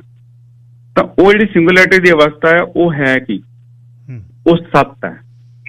ਪਹਿਲਾ ਉਹਦਾ ਗੁਣ ਹੈਗਾ ਕਿ ਸੱਤ। ਜਦੋਂ ਏਕੇ 'ਚ ਬੈਠਾ ਹੁੰਦਾ ਤਾਂ ਉਹ ਸੱਤ ਅਵਸਥਾ ਹੈ। ਤੇ ਜਦੋਂ ਉਹ ਵਿਜ਼ੀਬਲ ਹੁੰਦਾ, ਪ੍ਰਗਟ ਹੁੰਦਾ ਹੈ, ਤਾਂ ਉਹਦੇ ਫਿਰ ਦੋ ਬਣਦੇ ਨੇ ਟੁੱਟ ਕੇ, ਇੱਕ ਸੱਚ ਤੇ ਇੱਕ ਝੂਠ ਜੀ। ਉਹਦਾ ਕਾਊਂਟਰ ਵੀ ਨਾਲ ਬਣਦਾ ਆ, ਤਾਂ ਉਹ ਸ੍ਰਿਸ਼ਟੀ ਚੱਲਦੀ ਆ। ਹੁਣ ਅਸੀਂ ਗੱਲ ਕਰ ਰਹੇ ਹਾਂ, ਇਸ ਦੁਨੀਆ ਦੀ ਗੱਲ ਕਰ ਰਹੇ ਹਾਂ, ਤਾਂ ਇਸ ਦੁਨੀਆ ਦੇ ਵਿੱਚ ਇੱਕ ਗੱਲ ਹੁਣ ਦੇਖੋ ਬਹੁਤ ਸਾਰੀਆਂ ਕੰਟਰੋਵਰਸੀਆਂ ਚੱਲ ਰਹੀਆਂ, ਦੋ ਪਰਸਪੈਕਟਿਵ ਸਾਹਮਣੇ ਆਉਂਦੇ ਆ ਕਿ ਏਦਾਂ ਹੋਈ ਸੀ ਜਾਂ ਨਹੀਂ ਹੋਈ ਸੀ। ਇੱਕ ਸੱਚ ਹੈ ਤੇ ਇੱਕ ਝੂਠ ਹੈ ਜੀ। ਦਿਨ ਹੈ ਜਾਂ ਰਾਤ ਹੈ, ਦੁੱਖ ਹੈ ਜਾਂ ਸੁੱਖ ਹੈ ਜੀ। ਇਹ ਡੂਅਲ ਰਹਿਣੀ ਹੈ। ਪਰ ਜਦੋਂ ਏਕੇ 'ਚ ਚੱਲ ਜਾਂਦੀ ਹੈ ਤਾਂ ਸੱਤ ਹੁੰਦੀ ਹੈ ਜੀ। ਮਤਲਬ 100% ਯਕੀਨ। ਏਦਾਂ ਹੀ ਜਦੋਂ ਅਸੀਂ ਆਪਣੇ ਗੁਰੂ ਤੇ ਜਿੱਥੋਂ ਅਸੀਂ ਅਧਿਆਤਮਕ ਸਿੱਖਿਆ ਲੈ ਰਹੇ ਹੁੰਦੇ, ਜਿੱਦਾਂ ਹੁਣ ਆਪਾਂ ਗੁਰੂ ਗ੍ਰੰਥ ਸਾਹਿਬ ਹੈ, ਜਦੋਂ ਸਾਨੂੰ 100% ਯਕੀਨ ਹੋ ਗਿਆ, ਇੱਕ ਵੀ ਦੁਵਿਧਾ ਨਹੀਂ ਰਹਿ ਗਈ, ਫਿਰ ਉਹ ਸਿੱਖ ਜਿਹੜਾ ਆ, ਉਹ ਸਿੱਖਿਆਰਥੀ ਜਿਹੜਾ ਆ, ਉਹ ਸੱਤ ਦੀ ਅਵਸਥਾ 'ਚ ਚੱਲ ਜਾਂਦਾ, ਉਹਨੂੰ ਫਿਰ ਦੁਵਿਧਾ ਨਹੀਂ ਰਹਿੰਦੀ। ਇਹ ਫਿਜ਼ੀਕਲੀ ਅਸੀਂ ਏਦਾਂ ਇਹਨੂੰ ਮਾਣ ਸਕਦੇ ਹਾਂ ਇਸ ਅਵਸਥਾ ਨੂੰ ਕਿ ਜਦੋਂ 100% ਯਕੀਨ ਹੋ ਗਿਆ ਵੀ ਜੋ ਗੁਰੂ ਕਹਿੰਦਾ ਹੈ ਉਹ ਬਿਲਕੁਲ ਸਹੀ ਆ, ਸਾਨੂੰ ਉਹਦੀ ਤਸਦੀਕ ਵੀ ਹੋ ਗਈ, ਫਿਰ ਉਹ ਸੱਤ ਅਵਸਥਾ ਹੈ। ਦੂਸਰੀ ਪ੍ਰੋਪਰਟੀ ਜਿਹੜੀ ਹੈ, ਦੂਸਰਾ ਗੁਣ ਹੈਗਾ ਨਾਮ। ਇਹ ਜਦੋਂ ਸਿੰਗੂਲਰਿਟੀ 'ਚ ਹੁੰਦੇ ਆ, ਏਕੇ 'ਚ ਹੁੰਦੇ ਆ, ਤਾਂ ਇਹ ਨਾਮ ਹੁੰਦਾ ਸਿੰਗਲ ਸ਼ਬਦ ਜਾਂ ਸਿੰਗਲ ਅੱਖਰ ਹੁੰਦਾ, ਇਹ ਜਿਹੜਾ ਲਗਾਤਾਰ ਚੱਲਦਾ ਆ ਸਾਡੇ ਕੌਨਸ਼ੀਅਸ ਦੇ ਵਿੱਚ, ਅਸੀਂ ਉਹਦੇ ਨਾਲ ਜੁੜੇ ਰਹਿੰਦੇ ਹਾਂ। ਤੇ ਜਦੋਂ ਅਸੀਂ ਇਹ ਡੂਅਲਿਟੀ 'ਚ ਆਉਂਦੇ ਹਾਂ ਤਾਂ ਉਹ ਸ਼ਬਦ ਰੂਪ ਧਾਰਨ ਕਰ ਲੈਂਦਾ, ਟੁੱਟ ਜਾਂਦਾ, ਉਹਦੇ ਵਿੱਚ ਬਲੈਂਕ ਸਪੇਸਿਸ ਆਉਣੀਆਂ ਸ਼ੁਰੂ ਹੋ ਜਾਂਦੀਆਂ। ਉਹ ਨਾਮ ਤੋਂ ਬਾਅਦ ਉਹ ਸ਼ਬਦ ਰੂਪ ਧਾਰਨ ਕਰਦਾ ਆ। ਸ਼ਬਦ ਤੋਂ ਬਾਅਦ ਫਿਰ ਬ੍ਰਹਮਾ ਬਾਣੀ, ਬਹੁਤ ਫਿਰ ਸਾਊਂਡਸ ਬਣਦੀਆਂ ਨੇ, ਉਹ ਡੁਐਲਿਟੀ ਦੇ ਵਿੱਚ ਚੱਲਦੀ ਹੈ। ਜਿਸ ਤਰ੍ਹਾਂ ਹੁਣ ਮੈਂ ਬੋਲ ਰਿਹਾ, ਤੁਸੀਂ ਬੋਲ ਰਹੇ ਹੋ, ਹੋਰ ਬਹੁਤ ਸਾਰੇ ਦੁਨੀਆ ਵਿੱਚ ਕਿੰਨੀਆਂ ਸਾਊਂਡਸ ਚੱਲ ਰਹੀਆਂ, ਇਹ ਡੁਐਲਿਟੀ ਦੀ ਨਿਸ਼ਾਨੀ ਹੈ। ਪਰ ਜਦੋਂ ਇਹਨਾਂ ਸਾਰਿਆਂ ਤੋਂ ਸਮੇਟ ਹੋ ਕੇ ਅੰਤਰ ਅਵਸਥਾ ਦੇ ਵਿੱਚ ਇੱਕ ਨਾਮ ਤੇ ਆ ਕੇ ਟਿਕ ਜਾਂਦਾ ਹੈ, ਉਸ ਨਾਮ ਤੇ, ਇਲਾਹੀ ਨਾਮ ਤੇ, ਇੱਕੋ ਹੀ ਜਿਹੜਾ ਤੁਸੀਂ ਜਪ ਰਹੇ ਹੋ, ਉਹ ਏਕੇ ਦੀ ਅਵਸਥਾ ਹੈ। ਤੀਸਰਾ ਹੈਗਾ ਕਰਤਾ ਜੀ, ਕਰਤਾਰ, ਬਾਬੇ ਨਾਨਕ ਦਾ ਸਤ ਕਰਤਾਰ। ਕਰਤਾਰ ਨੂੰ ਜੇ ਅੰਗਰੇਜ਼ੀ 'ਚ ਲਿਖਣਾ ਹੋਵੇ ਤਾਂ ਕ੍ਰੀਏਟਰ ਹੀ ਬਣਦਾ ਆ, ਸੋ ਪੰਜਾਬੀ ਦਾ ਅੱਖਰ ਹੀ ਹੈ ਕ੍ਰੀਏਟਰ ਜੀ, ਕਰਤਾਰ। ਤੇ ਕਿਉਂਕਿ ਇਹ ਕੌਜ਼ ਹੈ, ਹਰੇਕ ਚੀਜ਼ ਦੀ ਇੱਕ ਦਾ ਕਾਰਨ ਹੁੰਦਾ ਆ। ਇਹ ਧਰਤੀ ਬਣ ਰਹੀ ਆ, ਅਸੀਂ ਚੱਲ ਫਿਰ ਰਹੇ ਹਾਂ, ਸਾਹ ਲੈ ਰਹੇ ਹਾਂ, ਇੱਥੇ ਸਾਰਾ ਕੁਝ ਖੇਲ ਚੱਲ ਰਿਹਾ ਹੈ, ਇਹ ਤਾਂ ਸਾਨੂੰ ਦਿਖਾਈ ਦੇ ਰਿਹਾ ਹੈ। ਇਹਦੇ ਪਿੱਛੇ ਇਫੈਕਟ, ਇਹਦੇ ਵਿੱਚ ਇਹ ਇਫੈਕਟ ਹੈ, ਇਹਦੇ ਪਿੱਛੇ ਕਾਰਨ ਕੀ ਹੈ? ਕਾਰਨ ਹੈਗਾ ਵੀ ਜਿਹੜਾ ਕ੍ਰੀਏਟਰ ਹੈ ਉਹਨੇ ਕਾਰਨ ਬਣਾਇਆ ਹੈ। ਸੋ ਸਿੰਗੂਲੈਰਿਟੀ 'ਚ ਕ੍ਰੀਏਸ਼ਨ ਨਹੀਂ ਹੁੰਦੀ, ਸਿੰਗੂਲੈਰਿਟੀ ਦੇ ਵਿੱਚ ਕ੍ਰੀਏਟਰ ਆਪ ਹੁੰਦਾ ਹੈ। ਸੋ ਉਸ ਅਵਸਥਾ ਦੇ ਵਿੱਚ ਜਦੋਂ ਅਸੀਂ ਅੰਤਰ ਧਿਆਨ ਹੁੰਦੇ ਹਾਂ, ਸਾਨੂੰ ਸਤ ਹੋ ਜਾਂਦਾ, ਨਾਮ ਤੇ ਟਿਕ ਜਾਂਦੇ ਹਾਂ, ਤਾਂ ਉਹ ਨਾਮ ਜਿਹੜਾ ਉਹ ਸਾਊਂਡ ਹੈ, ਉਹ ਕ੍ਰੀਏਟਰ ਹੈ, ਉਹ ਸਾਊਂਡ ਤੋਂ ਹੀ ਫਿਰ ਸਾਰਾ ਕੁਝ ਬਣ ਰਿਹਾ ਹੈ। ਹੁਣ ਸਾਇੰਸ ਵੀ ਥੋੜਾ ਇੱਧਰ ਨੂੰ ਆਉਣ ਲੱਗ ਗਈ ਹੈ ਜੀ, ਕਿ ਇੱਕ ਸਾਊਂਡ ਬਣੀ ਸੀ, ਵਾਈਬ੍ਰੇਸ਼ਨ ਹੋਈ ਸੀ, ਵਾਈਬ੍ਰੇਸ਼ਨ ਤੋਂ ਬਾਅਦ ਹੋਰ ਬਹੁਤ ਵਾਈਬ੍ਰੇਸ਼ਨਾਂ ਬਣੀਆਂ, ਫਿਰ ਇਹ ਮਟੀਰੀਅਲ ਬਣ ਕੇ ਇਹ ਸਾਰਾ ਕੁਝ ਇਕੱਠਾ ਹੋਇਆ। ਪਰ ਜਿਹੜੀ ਉਹ ਪ੍ਰੀਮੀਵੀਅਲ ਜਾਣੀ ਕਿ ਪਹਿਲੀ ਸਾਊਂਡ ਸੀਗੀ, ਉਹ ਹੀ ਕ੍ਰੀਏਟਰ ਮੰਨੀ ਜਾਏਗੀ। ਸੋ ਉਸ ਤੋਂ ਬਾਅਦ ਆਉਂਦਾ ਹੈ ਪੁਰਖ ਜੀ। ਪੁਰਖ ਦੇ ਦੋ ਪਰਸਪੈਕਟਿਵ ਹੈ ਜੀ। ਉਪਨਿਸ਼ਦ ਕਹਿੰਦੇ ਨੇ ਕਿ ਪੁਰਖ ਜਿਹੜਾ ਅੱਖਰ ਹੈ ਉਹ ਪੁਰਸ਼ ਕਹਿੰਦੇ ਨੇ ਤੇ ਅਸੀਂ ਪੁਰਖ ਕਹਿੰਦੇ ਨੇ। ਇੱਕ ਮੈਂ ਬਹੁਤ ਇੰਟਰਸਟਿੰਗ ਗੱਲ ਤੁਹਾਨੂੰ ਦੱਸਦਾ ਸਰਦਾਰ ਸਾਹਿਬ, ਕਿ ਜਿਹੜਾ ਪੰਜਾਬੀ ਦੇ ਵਿੱਚ ਅਸੀਂ ਪੁਰਖ ਕਹਿੰਦੇ ਆ ਨਾ, ਖੱਖਾ ਕਹਿੰਦੇ ਆ, ਉਹ ਸੰਸਕ੍ਰਿਤ ਦੇ ਵਿੱਚ ਉਹਨੂੰ ਸ਼ਸ਼ਾ ਕਹਿੰਦੇ ਆ, ਸ਼ਸ਼ੇ ਪਰ ਬਿੰਦੀ। ਅੱਛਾ ਜੀ, ਪੁਰਸ਼। ਹਾਂਜੀ, ਇਹ ਇੰਟਰਚੇਂਜ। ਜਿੱਦਾਂ ਹੁਣ ਸਾਡੇ ਪੁਰਖ ਹੈ ਤੇ ਉੱਥੇ ਪੁਰਸ਼ ਹੈ, ਸਾਡੇ ਔਖਦ ਹੈ ਤੇ ਉੱਥੇ ਔਸ਼ਧ ਹੈ। ਖੱਖਾ ਇੰਟਰਚੇਂਜੇਬਲ ਕਰਤਾ ਨਹੀਂ, ਔਸ਼ਧ ਦਾ ਕੋਈ ਮਤਲਬ ਨਹੀਂ ਬਣਦਾ, ਕੋਈ ਉਹਦਾ ਜੇ ਉਹਨੂੰ ਬ੍ਰੇਕ ਕਰ ਦੋ ਉਹਦਾ ਕੋਈ ਮਤਲਬ ਨਹੀਂ, ਪਰ ਔਖਦ ਦਾ ਬਣਦਾ ਆ। ਔਖਦ ਦਾ ਮਤਲਬ ਹੁੰਦਾ ਔਖੀ ਖਾਣ ਵਾਲੀ ਚੀਜ਼। ਦਵਾਈ ਹਮੇਸ਼ਾ ਹੀ ਕੌੜੀ ਹੁੰਦੀ ਹੈ, ਉਹ ਔਖੀ ਖਾਈ ਜਾਂਦੀ ਹੈ। ਸੋ ਇਸ ਕਰਕੇ ਜਿਹੜੀ ਗੁਰਮੁਖੀ ਹੈ ਉਹ it's more superior than Sanskrit ਕਈ ਐਂਗਲਾਂ ਤੋਂ। ਸੋ ਹੋਰ ਬਹੁਤ ਸਾਰੇ ਅੱਖਰ ਨੇ ਜਿਹੜੇ ਕਿ ਖੱਖੇ ਤੇ ਸ਼ਸ਼ੇ ਇੰਟਰਚੇਂਜੇਬਲ ਨੇ ਪੰਜਾਬੀ ਦੇ ਵਿੱਚ। ਪੰਜਾਬੀ ਦੇ ਵਿੱਚ ਉਹ ਖੱਖਾ ਆ, ਜਾਣੀ ਕਿ ਖੱਖੇ ਪਰ ਬਿੰਦੀ ਹੈ, ਤੇ ਸੰਸਕ੍ਰਿਤ ਚ ਉਹ ਸ਼ੱਸੇ ਪਰ ਬਿੰਦੀ ਸ਼ਾਹ ਵਾਲੀ ਆ। ਖੈਰ, ਪੁਰਖ ਦਾ ਮਤਲਬ ਜਿਹੜਾ ਉਸ ਪਰਸਪੈਕਟਿਵ ਨਾਲ ਉਹ ਇਹ ਕੱਢਦੇ ਨੇ ਕਿ ਜਿਹੜਾ ਏਕੇ ਤੋਂ ਪਹਿਲਾਂ ਜਿਹੜਾ ਪੂਰਾ ਸੀ, ਜ਼ੀਰੋ, ਜਿਹੜਾ ਏਕਾ ਆ ਨਾ, ਉਹ ਪੂਰੇ ਦੀ ਛਾਇਆ ਆ, ਪੁਰਛਾਇਆ।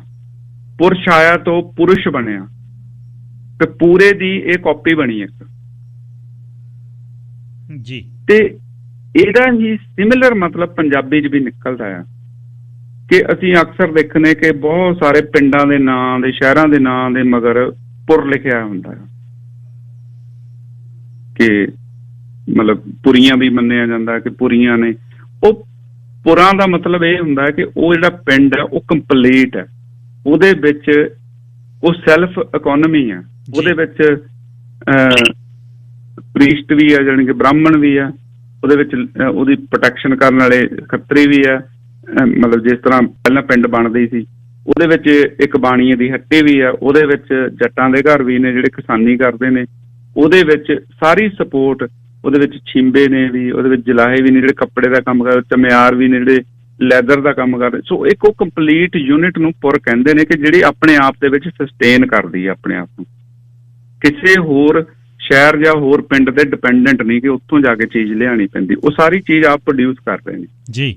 ਉਹਨੂੰ ਕਹਿੰਦੇ ਨੇ ਪੁਰ, ਉਸ ਪਿੰਡ ਨੂੰ। ਜਿਸ ਪਿੰਡ ਦੇ ਵਿੱਚ ਸਾਰੇ ਟ੍ਰੇਡਸਮੈਨ ਜਾਂ ਫੈਸਿਲਿਟੀ ਹੋਣ, ਉਹਨੂੰ ਪੁਰ ਕਹਿੰਦੇ ਨੇ, ਜਾਂ ਸ਼ਹਿਰ ਨੂੰ। ਹੁਣ ਇੱਥੇ ਇਹਦਾ ਮਤਲਬ ਇੱਕ ਹੁੰਦਾ ਚੱਕ ਹੁੰਦਾ ਕਿ ਤੁਸੀਂ ਦੇਖੋ ਪੰਜਾਬ ਦੇ ਵਿੱਚ ਬਹੁਤ ਚੱਕ ਨੇ, ਪਿੰਡਾਂ ਦੇ ਮਗਰ ਚੱਕ ਲੱਗਦਾ। ਇੰਗਲਿਸ਼ ਦੇ ਵਿੱਚ ਵੀ ਚੱਕ ਦਾ ਮਤਲਬ ਇਹੀ ਹੁੰਦਾ ਕਿ ਇੱਕ ਛੋਟਾ ਪੀਸ ਕੱਢ ਕੇ ਦੂਏ ਥਾਂ ਰੱਖ ਦੇਣਾ, ਉਹਨੂੰ ਚੱਕ ਕਹਿੰਦੇ ਆ।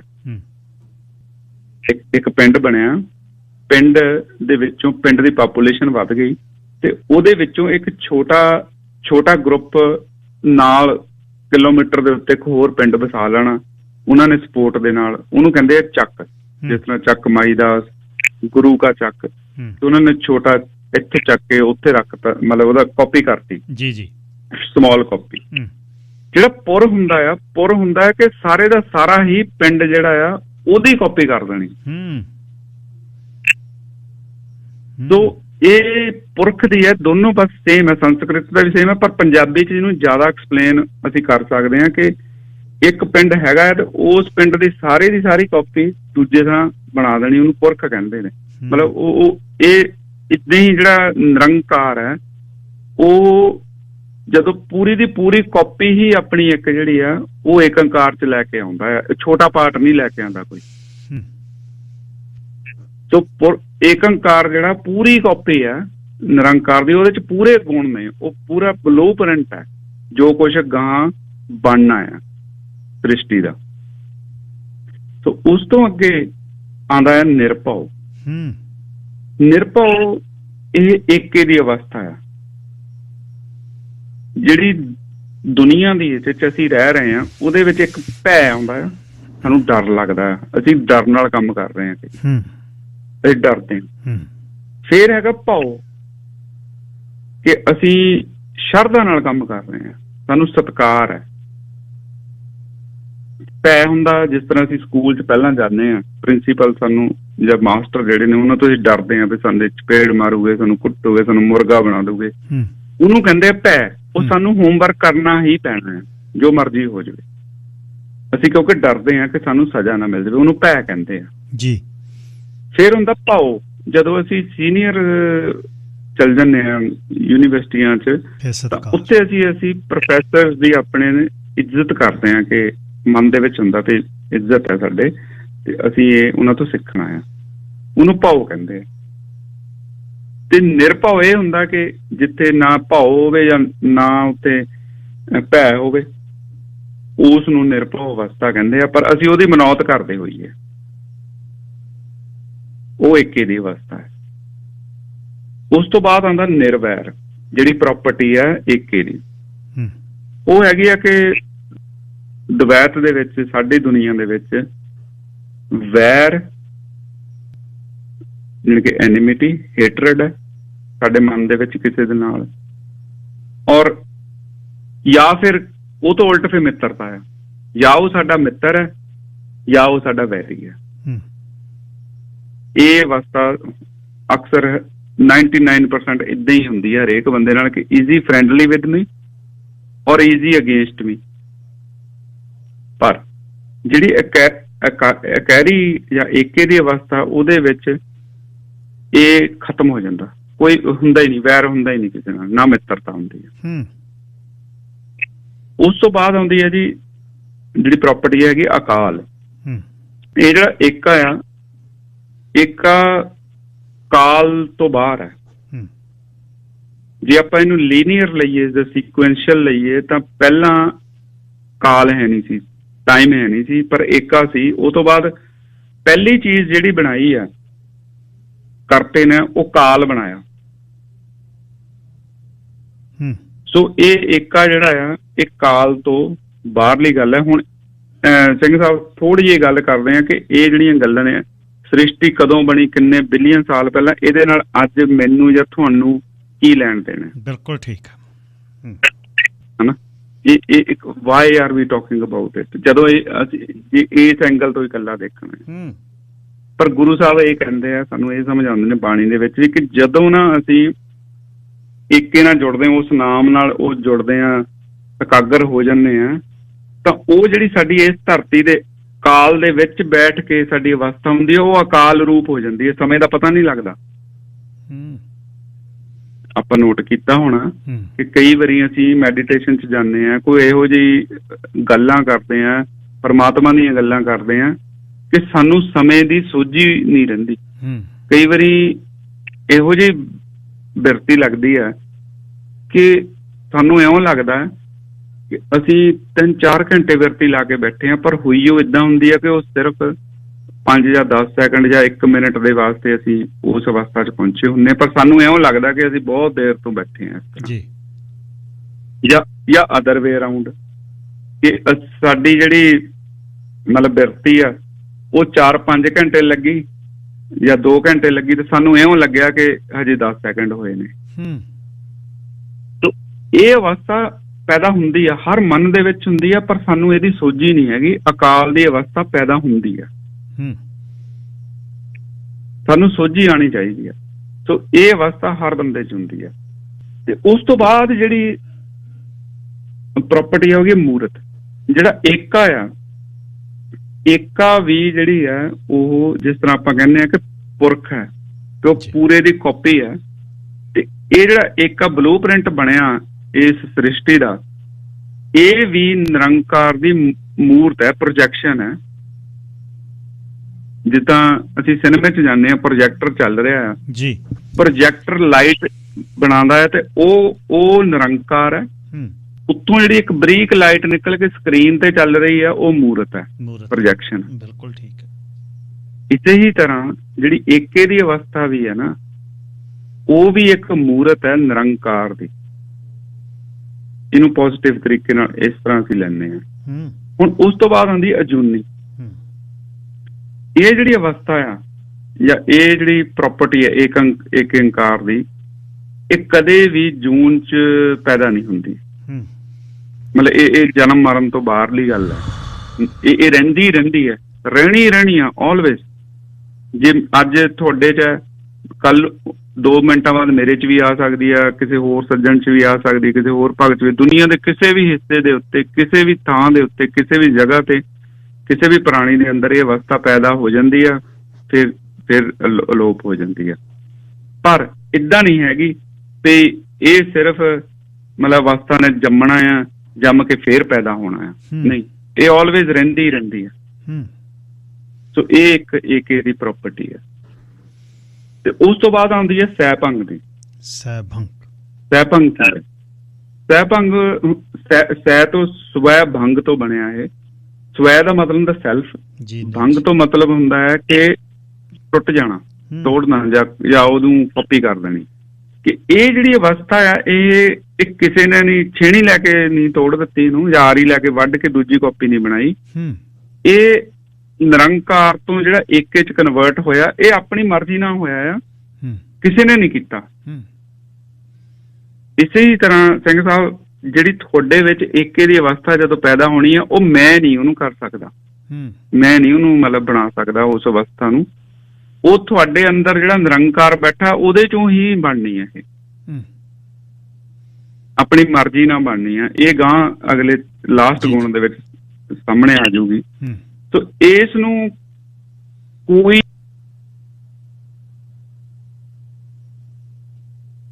ਹੈਲੋ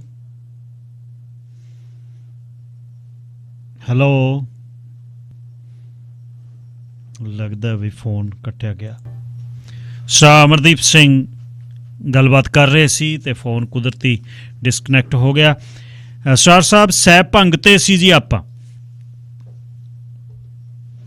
ਤੇ ਸਹਿਭੰਗ ਦੀ ਜਿਹੜੀ ਵਿਆਖਿਆ ਇਸ ਤਰ੍ਹਾਂ ਚੱਲ ਰਹੀ ਸੀ ਕਿ ਇਹ ਭੰਗ ਜਿਹੜਾ ਜਿਹੜਾ ਅੱਖਰ ਹੈ, ਉਹ ਅਸੀਂ ਥੋੜਾ ਹੁਣ ਮਾੜੇ ਵੱਲ ਨੂੰ ਲੈ ਗਏ ਹਾਂ, ਪਰ ਇਸ ਦਾ ਬਹੁਤ ਜ਼ਿਕਰ ਆਉਂਦਾ ਹੈ, ਵੇਦਾਂ 'ਚ ਵੀ ਉਪਨਿਸ਼ਦਾਂ 'ਚ ਵੀ ਆਉਂਦਾ ਹੈ ਕਿ ਭੰਗ ਹੋਣ ਦਾ ਮਤਲਬ ਹੁੰਦਾ ਕਿ ਇੱਕ ਪੂਰੀ ਚੀਜ਼ ਬਣੀ ਹੋਈ ਹੈ ਤੇ ਉਹ ਭੰਗ ਹੋ ਗਈ, ਜਾਂ ਉਹ ਟੁੱਟ ਗਈ, ਜਾਂ ਉਹ ਵਿਘਨ ਪੈ ਗਿਆ ਉਹਦੇ ਵਿੱਚ, ਜਾਂ ਅਸੀਂ ਇੱਧਰ ਨੂੰ ਲੈ ਜਾਂਦੇ ਹਾਂ।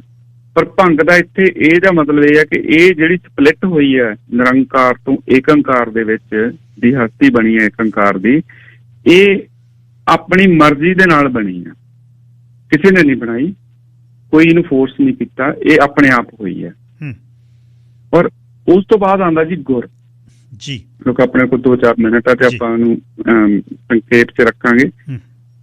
ਗੁਰ ਦੀ ਅਵਸਥਾ ਜਿਹੜੀ ਆ, ਉਹ ਇੱਥੇ ਕਿਉਂ ਮੈਂਸ਼ਨ ਹੋਈ ਹੈ? ਗੁਰ ਦਾ ਜਿਹੜਾ, ਜੇ ਇਹਨੂੰ ਆਪਾਂ ਸੰਧੀ ਵਿਛੇਦ ਕਰੀਏ ਤਾਂ ਇਸ ਦੇ 2 ਅੱਖਰ ਬਣਦੇ ਨੇ, ਗੂ ਤੇ ਰੂ ਤੇ ਰਾ। ਜਿਸ ਤਰ੍ਹਾਂ ਵੀ ਗੱਲ, ਗੂ ਦਾ ਮਤਲਬ ਹੈ ਗੁਪਤ, ਤੇ ਰਾ ਦਾ ਮਤਲਬ ਹੈ ਰੌਸ਼ਨੀ ਦੇ ਵਿੱਚ, ਮੋਸ਼ਨ 'ਚ। ਕਿ ਇਹ ਜਿਹੜੀ ਏਕੇ ਦੀ ਅਵਸਥਾ ਆ, ਇਹ ਗੁਪਤ ਦੇ ਵਿੱਚ ਵੀ ਹੈਗੀ ਆ ਤੇ ਇਹ ਦੁਨੀਆ 'ਚ ਇਸ ਦੁਨੀਆ 'ਚ ਵੀ ਹੈਗੀ ਆ।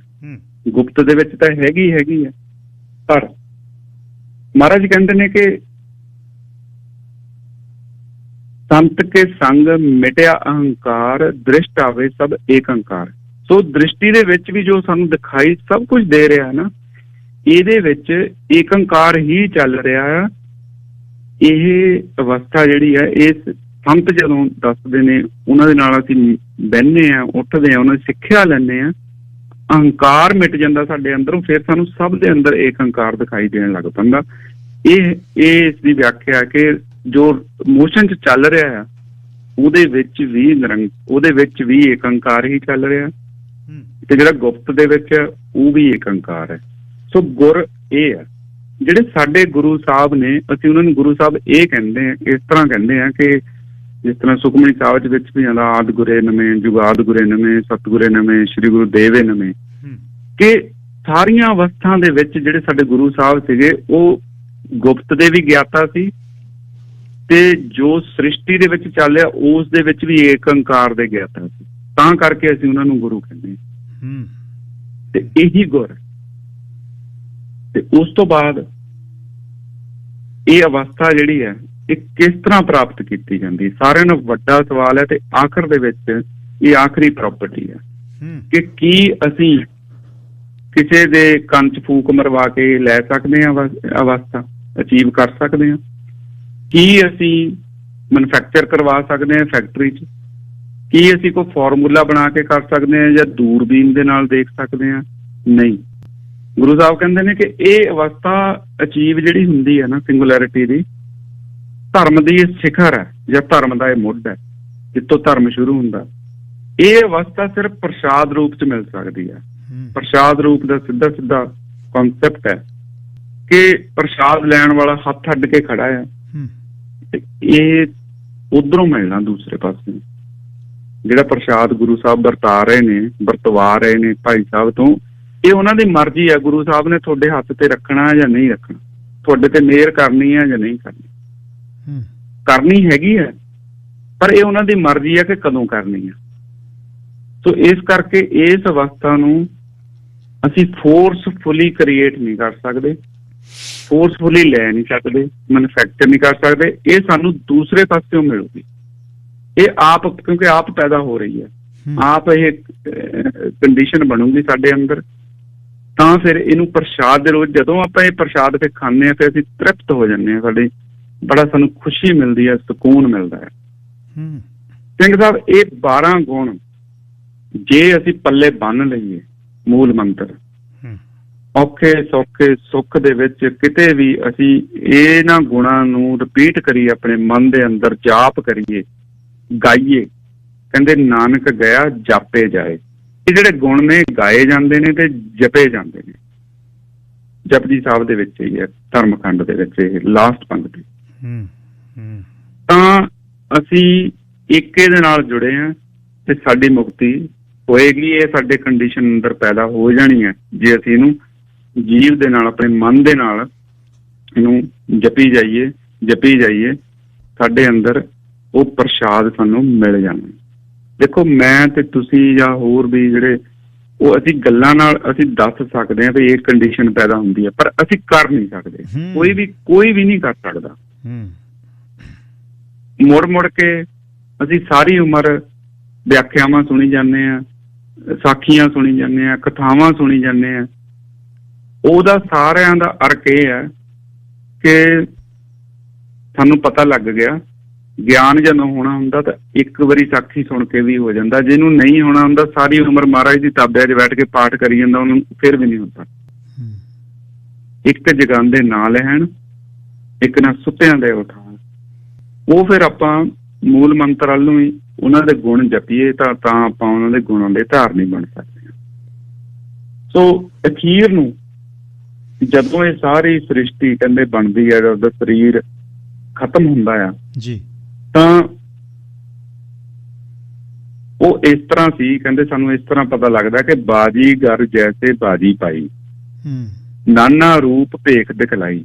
ਇਹ ਵੱਖਰੇ ਵੱਖਰੇ ਜਿਹੜੇ ਰੂਪ ਦੁਨੀਆ 'ਚ ਦਿਖਾਈ ਦੇ ਰਹੇ ਨੇ, ਇਹ ਬਾਜੀਗਰ ਦੀਆਂ ਬਾਜੀਆਂ ਮੰਗ ਰਹੀ ਹੈ ਕਿ ਜਿਹਦਾ ਬਾਜੀਆਂ ਪਾ ਰਿਹਾ ਉਹ ਸ਼ੋਅ ਕਰ ਰਿਹਾ ਆਪਣੀ।